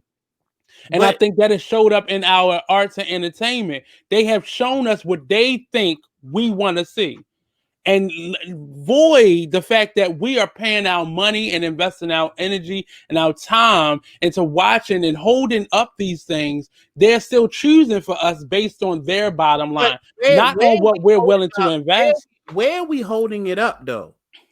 Like, what metric other than how you feel?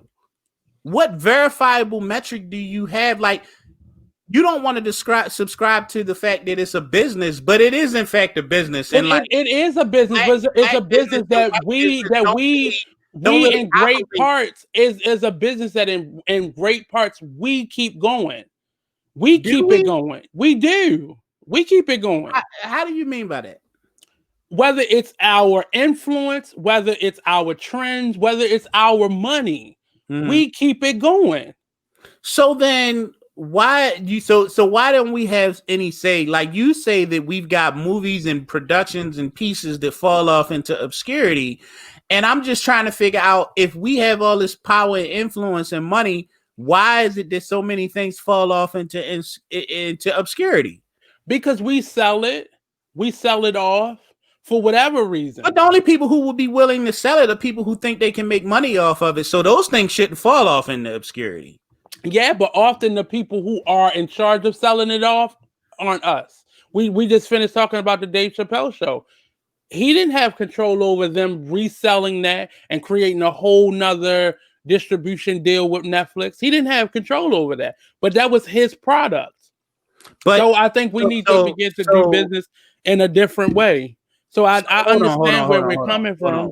Hold on. I'm not knocking that. We as a people have we got a lot of ground to make up as far as like the business aspect of things, right? Mm-hmm. But Dave Chappelle, whatever that situation was, but he's not the first person to do that, though. That's not the first time that happened. The Chappelle show didn't fall off into obscurity. You know what I'm saying? And why was that?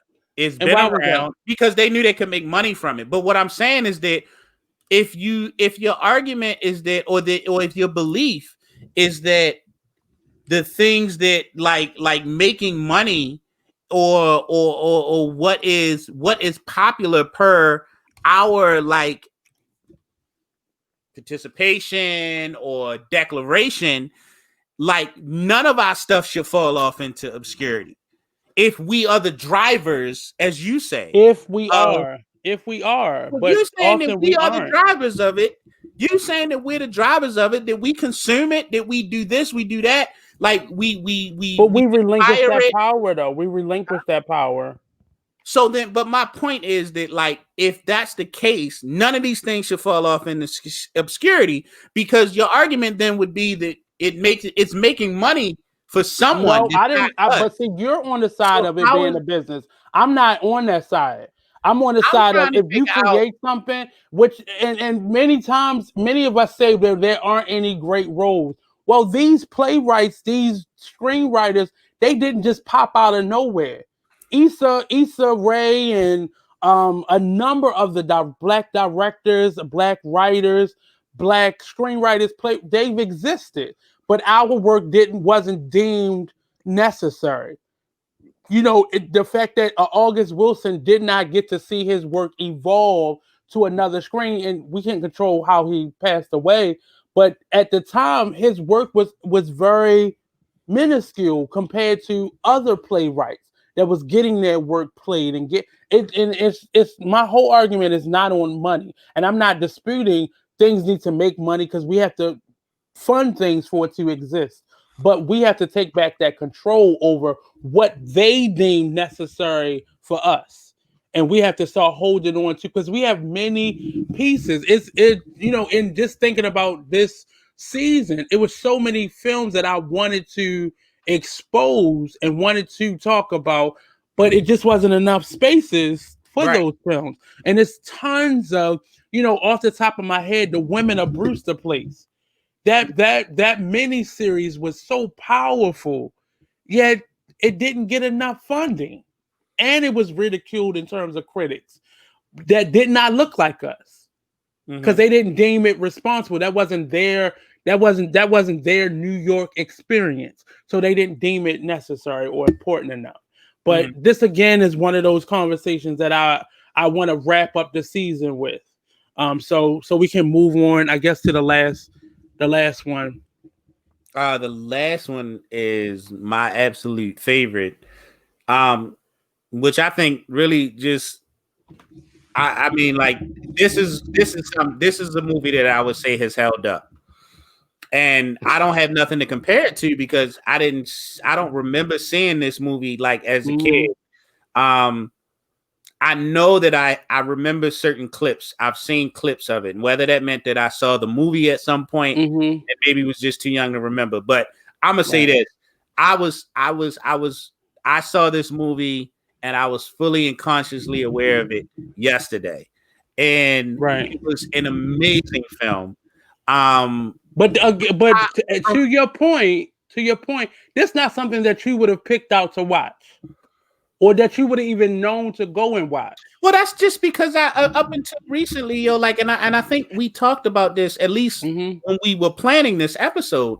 Like I just recently got into musicals, right. So and I'm not disputing that. It's the fact that like I'd seen a few musicals, but just imagine how many other Carmen Jones-esque movies are out there.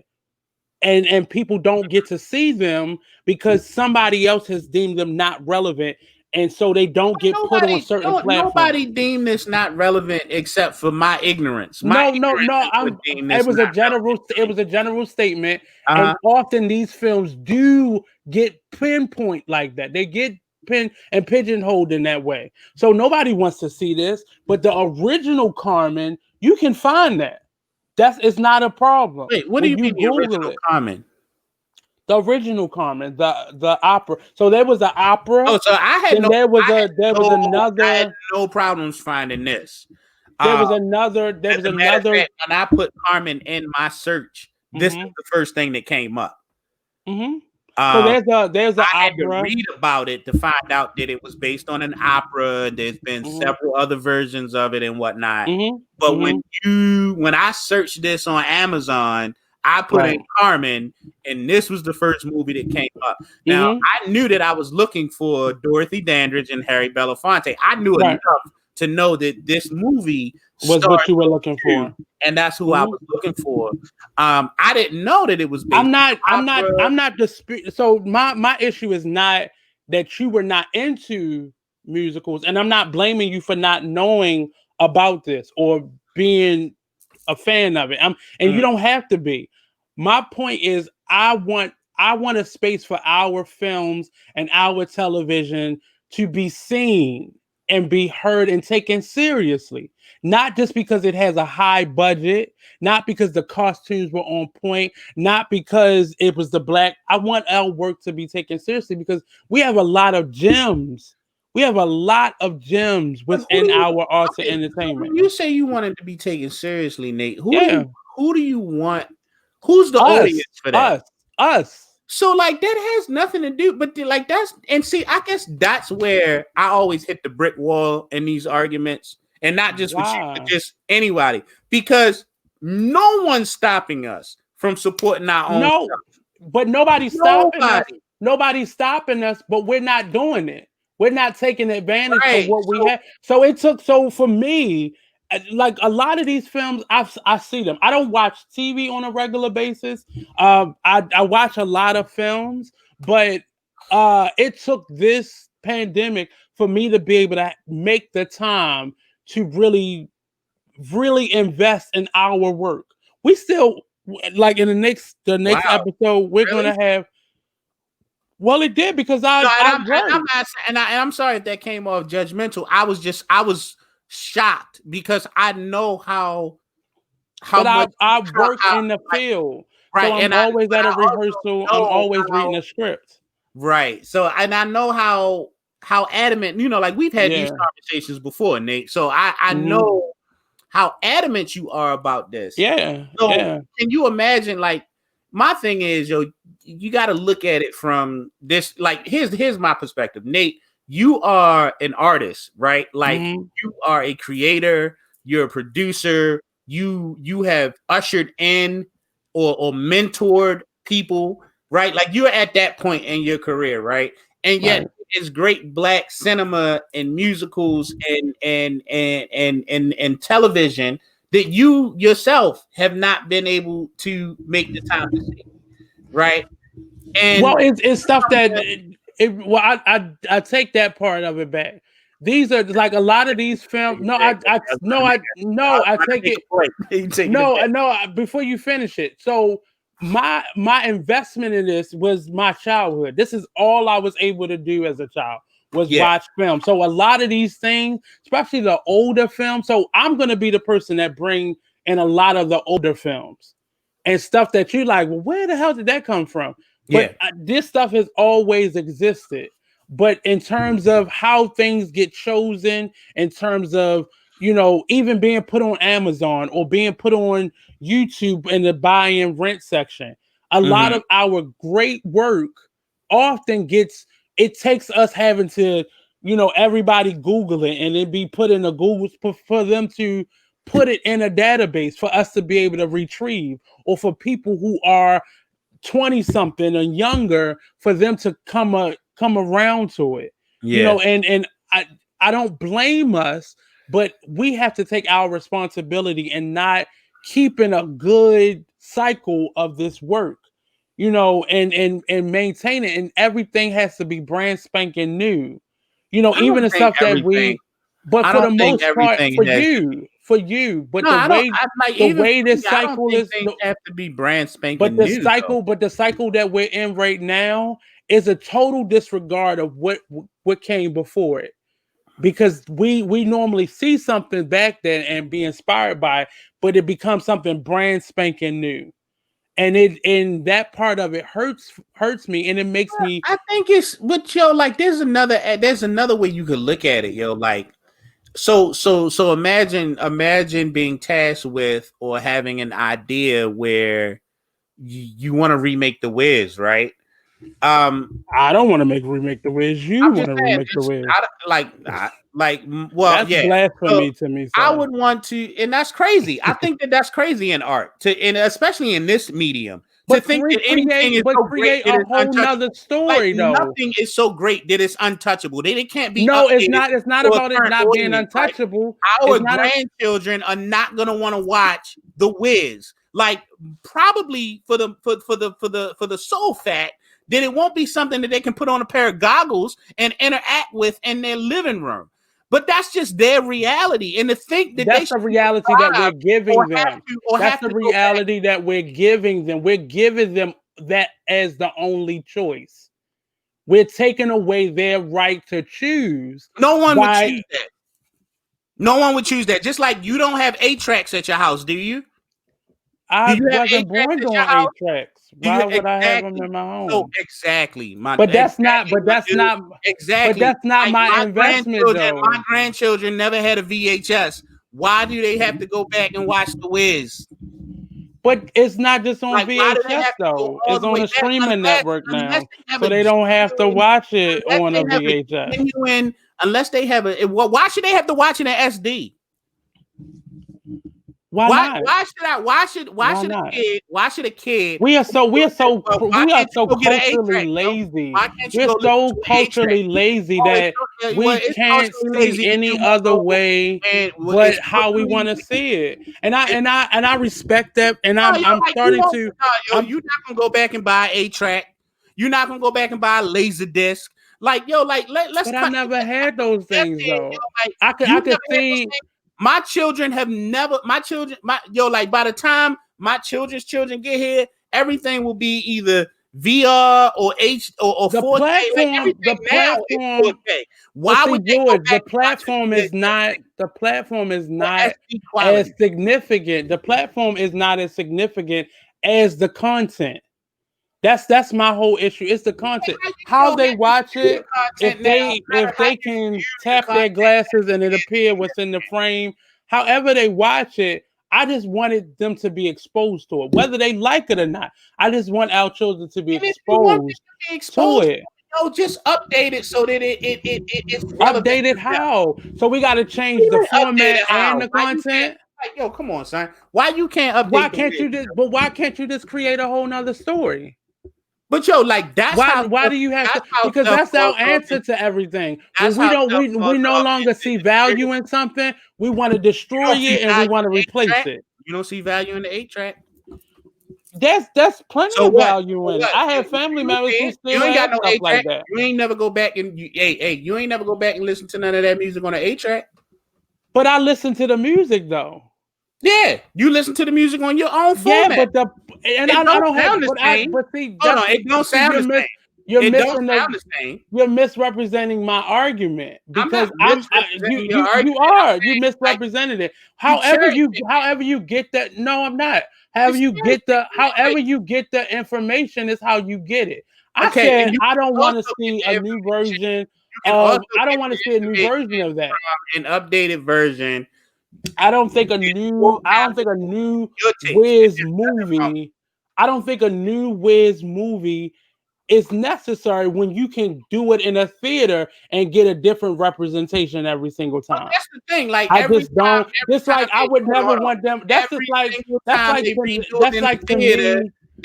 like to me seeing somebody remake The Color Purple. That makes no sense. You love the remake of The Color Purple.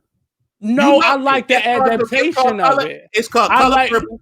But yo, like all remakes are just adaptations. Now, but if you go and make a whole, because on this platform, it's already a movie.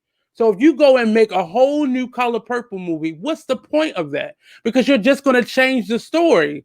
Because if you cared about the story, you would value that version and not feel the need to make another version. So you went into intricate detail about how they changed the story or added or no. I said the book. So for The Color Purple, there was the book. The film. You had the film. You got to play. Like, but listen to me. Like you. No, it's not. I'm not acting like anything. I'm telling you my truth. So the film of The Color Purple took aspects of the book. The play took other aspects of the book. If you watched all three, if you've seen all three adaptations of the Color Purple. But it's not a whole new Color Purple movie. Oh my God. It's not. Like that's my point. You making it seem like I don't want anything attached to it, but why would you make another Color Purple movie? Why would you make another Color Purple movie if you don't want it to be another movie or another play? There's been how many plays of The Wiz? How many different adaptations of The Wiz have there been? But we can't get enough in terms of the 70 productions, but not one new movie. Because that's what film is supposed to be. That film is supposed to readapt itself. I mean, in terms of theater. Well, there you go. I said it. I meant to say theater. Theater is supposed to be forever changing. What is film supposed to be exactly? Like it's a film. It's film. But the purpose of film is that. But if that's a film, it's always going to be that. It's always going to be there. It's always going to be there. So, like, why? So, if you want to change it, why not just go to theater? Why not put it on a stage? If you want to see a different perspective of that film, why not just put it on stage? Why not just you make another film? Why not? Why not make another film? Why not have 70? It's pointless. Why not have 70? Well, I think it's pointless. Just like for Carmen Jones. So for example, the Dorothy Dandridge story in general, not Carmen Jones, but this the Dorothy Dandridge story about her life. There was 3 different versions of the story. Janet Jackson owned one publishing of it, one book publishing of it. Whitney Houston owned another one. Halle Berry owned another one. Halle Berry got her film made. Now, the other 2 actresses, they still probably own. Whitney Houston's estate probably still owns if they haven't sold it. Janet Jackson probably still owns it if she hadn't sold her rights. But they made one movie. What's the point of making 3 different movies about the same person when there are tons of other Dorothy Dandridges in the world? And you can make a movie about that one. Like that's just, I have an issue with people making multiple things of the same thing. It's no point. It's really no point. Now, if you want to readapt something or you want to bring something on a different perspective, that's what theater is for. That's the whole purpose of theater. So 30,000 directors can do the same piece, and you always end up with the same story from a different perspective, from a different spectacle. That's my only point. You know, it's not that I want to preserve every single thing and wrap it all in clear wrap and nobody touch it. But there's a way to touch it. Like that in, but like there's that a way. But the too. idea behind that is, and what I'm noticing, and it's not a knock to anybody, but that's just how evolution works. My issue then becomes ultimately that thing there becomes something totally different. So I wasn't opposed to them creating a Wiz from the Wizard of Oz because ultimately, racially, we're never included in timepieces. We're just never included in those things. So we have to figure out ways to adapt. And that was us, just like we just talked about Hamilton. Stories have to adapt themselves. And that's why we have theater. Film is not that platform where you could keep creating the same wheel over and over again. Theater lends itself to being that thing that can ultimately evolve. You know, from night to night, a play will change with a cast on stage from night to night. And that's that platform lends itself to that. So I just want us to stop trying to recreate the wheel and just look at how to redesign the wheel, or how to better, what platform can we use to be able to tell that story, because ultimately, if you want to rewrite The Color Purple, you're inspired by it. But why not go write your own Color Purple? It feels like we're void of creativity when that happens. And that's just my opinion. I'm not saying that's the truth or the fact of the matter, but I feel like when people are adapting these stories, or rebooting these stories rather, they are void of any type of personal creativity that they're willing to tap into. That's it. You know, I know we spend a lot of time on that, but that was just my perspective.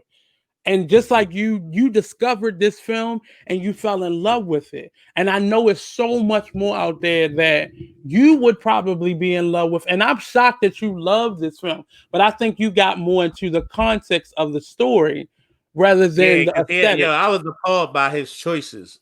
But no, like the So give us a brief synopsis, because we've already over time. So give us a brief synopsis. Is like there's it starts on a military base with a guy who in the military, good guy. He's on his way up, getting ready to fly out for his pilot license.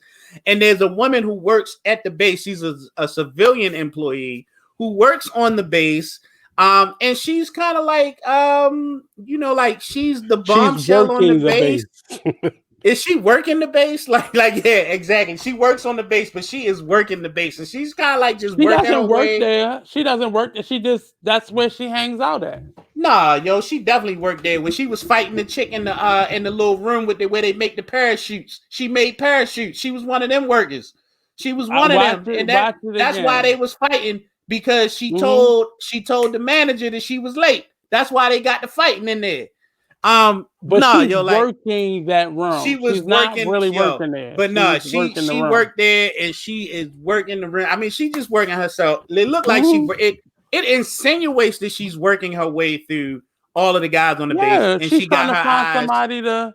She got her eyes on yo, but she reckless though. She just she's just reckless. But yo, like it was so weird to watch for me because like she was so honest about who she was as a woman and like what she wanted and what worked for her and what didn't work for her. And you just got these dudes lining up, yo, like knowing they don't fit the bill.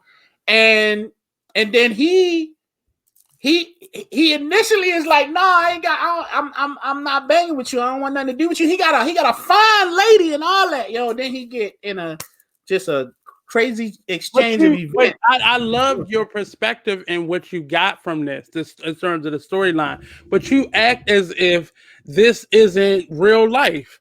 How many? I mean, no. It's definitely no. You're right. I'm not let me be clear. How many people you know left the best thing possible for the grass is green on the other side? Oh yeah. No, don't get it twisted. I like to be animated and how I talk about it, but only because of the ending. Like it just like okay in real life. But if you just threw away your life, your financial freedom, your career, your just general your life, the love of your life for somebody who was stepping out on you, was just playing with you. I mean, I'm not saying you would want to kill them. Okay. Here's my thing. You one time, fine. Like everybody, nobody's perfect. Everybody falters. What really threw me was that he just kept going back. You know what I'm saying? Like the first time, I get it. Okay, the first time you slipped, you fell. You know what I'm saying? We all fall down, right? Like, okay. But then he just kept going back. And he kept going back. And he kept going back. And he kept getting in more and more trouble. And then at the end, like, yo, I don't know if you saw what I posted on Facebook, right? But as I was posting it about this movie, I'm literally writing the post and I look up and he's choking her. And I was like, oh, no, he's not gonna kill her, yo. He not gonna kill her, and he really killed her. And I was like, yo, no. But ultimately, you know, and my whole point of this conversation as we wrap up, because we like 5 minutes, more than 5 minutes over, but yeah, my point in doing this series and introducing works that you probably never seen and you introducing stuff that I've probably never seen is for that reason. Because we often talk about it not being anything out there. And there's tons of work that's considered B-list, C-list, that's not considered relevant, that are good. Like for you to relate to Carmen Jones, that was made back in 1950. Well, that's the thing, yo. Like, I don't know. The crazy thing about musicals is that it's like any other movie. Like, it's like real life, but it's like fun. It's like, imagine if you literally just broke out in the song every now and then in your own life.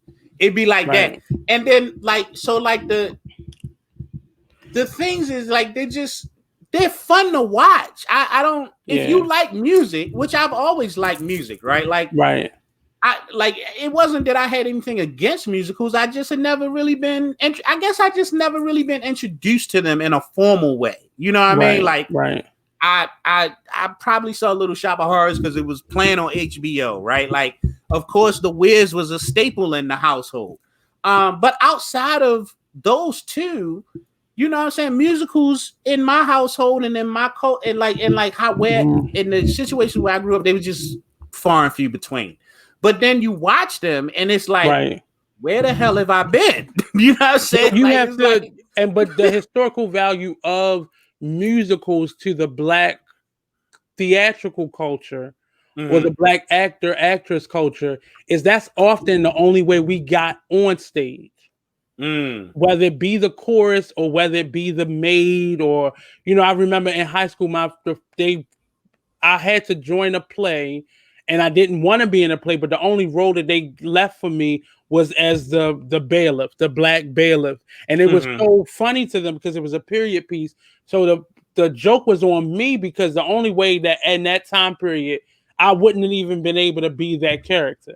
So it was funny to everybody. But many of us made our way through that entertainment, that chitlin circuit, that minstrelsy, that ended up becoming musical.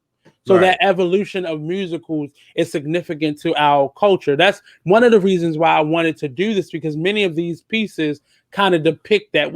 Chicago a little bit, but many of them, they don't involve us. Mm-hmm. So us creating a vehicle for us, more so to say, hey, we can do the same thing you can do and do it better.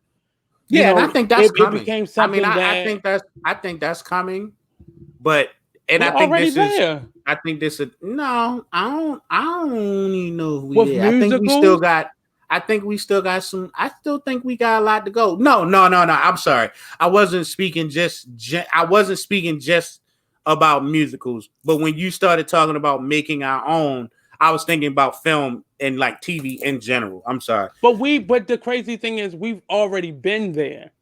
And many people don't acknowledge the cycles that we've been through because we don't come together and really support our work. So we've been there.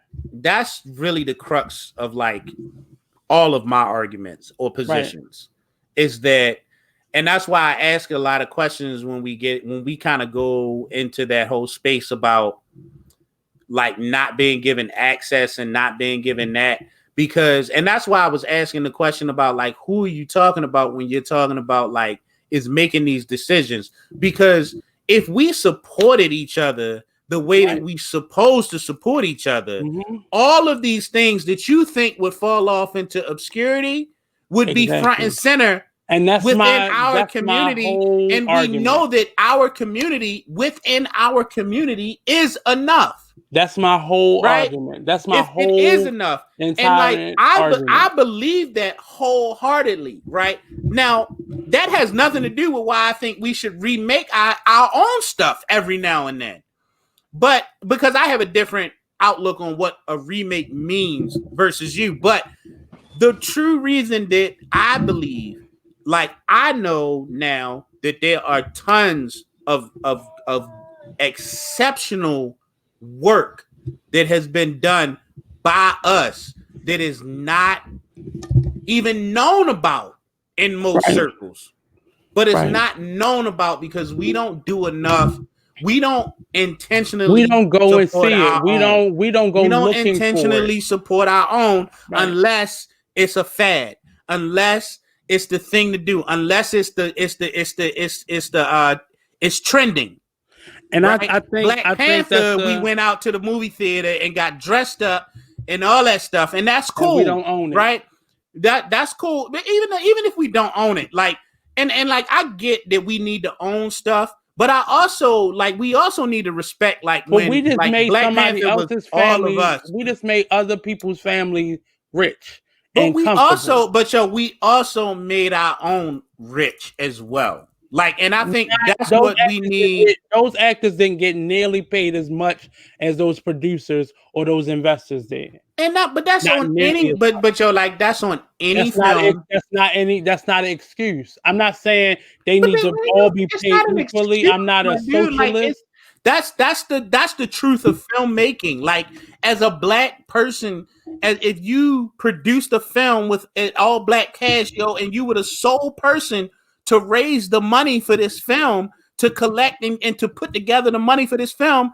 I'm sorry, Nate. As much as I know you love Black people and Black art, you ain't splitting that money. You're not splitting the proceeds. Well, please don't speak for me, because I've done that several times already over. I would be more wealthy if I had not done that, because I know what it feels like to be on the other side. And that's why I have not made it as big as I wanted to make it yet, because I still have that in me. And I'm not saying that that's what the other producers of the world need to do, but at the same time, people aren't getting paid according to their value or the legacy that they are creating in their art.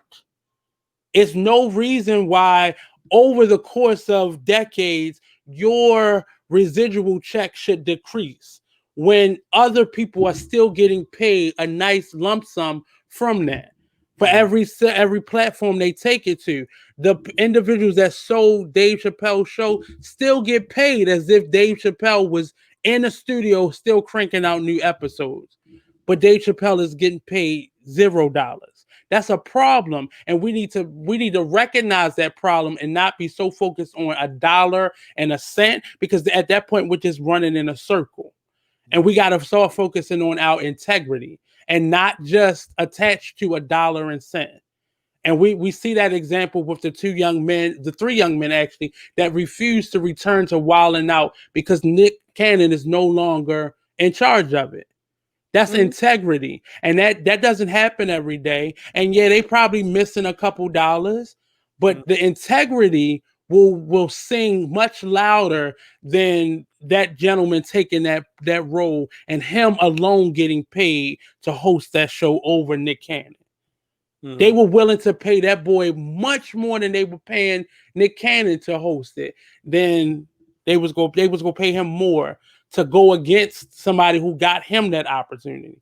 But as we wrap up today, all these conversations are coming from and stemming from simple film and television shows.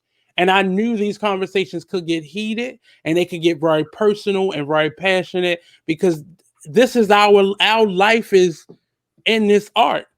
So it only makes sense to kind of pull out those pieces that really speak to who we are. I'm glad that you enjoyed Carmen Jones. I'm glad that you found another piece that speaks to you and the message behind it. I'm not saying you that person, but you found the value in that content. So that's all I wanted to do. It was a great film. It was just a great film. Like, I enjoyed it. And then watching our people perform like that, right? Like the musical pieces, the opening, when she sang, and I don't know the name of that song, right?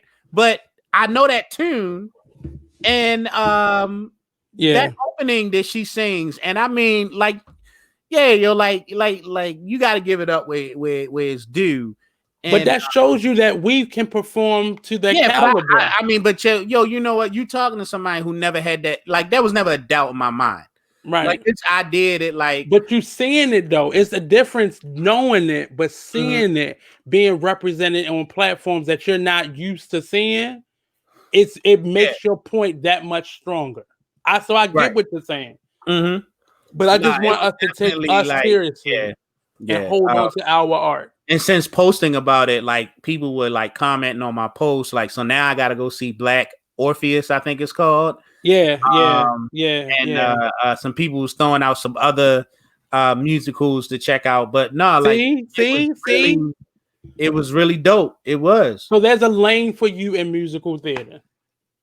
Yeah, I mean, like I said, it was never something where I was just like, ooh, I hate that. It was just, what I'm saying, like, I had not set my focus on it. And now I think because I've watched 4 or 5 this week alone, like, I'm definitely in a place where I'm like, wow. And then that classic one is it just is what it is. I got some more in my arsenal, so we go you can be able to watch it. Do a part 2 to this later. All right. So let's close out, everybody. Nate, you want to tell the people where they can find us at? So you can go to our YouTube page at the Artist Exchange Radio Show. You can go to our Facebook page or our Instagram page, which has the link that'll take you right to the YouTube page. Please like, share, subscribe. We are now 5 episodes in, and we are halfway through our first season. So we want to do more. We want to hear from you. What do you want to hear us review? What you want to see us review, or shows that you suggest us watching, or movies you suggest us watching, old, new, and everything in between. And again, like, share, subscribe. Binge Worthy Podcast. Peace out. Where we review, highlight, and the historical, social, and cultural connections in film and TV. We'll see y'all next Tuesday. Peace out.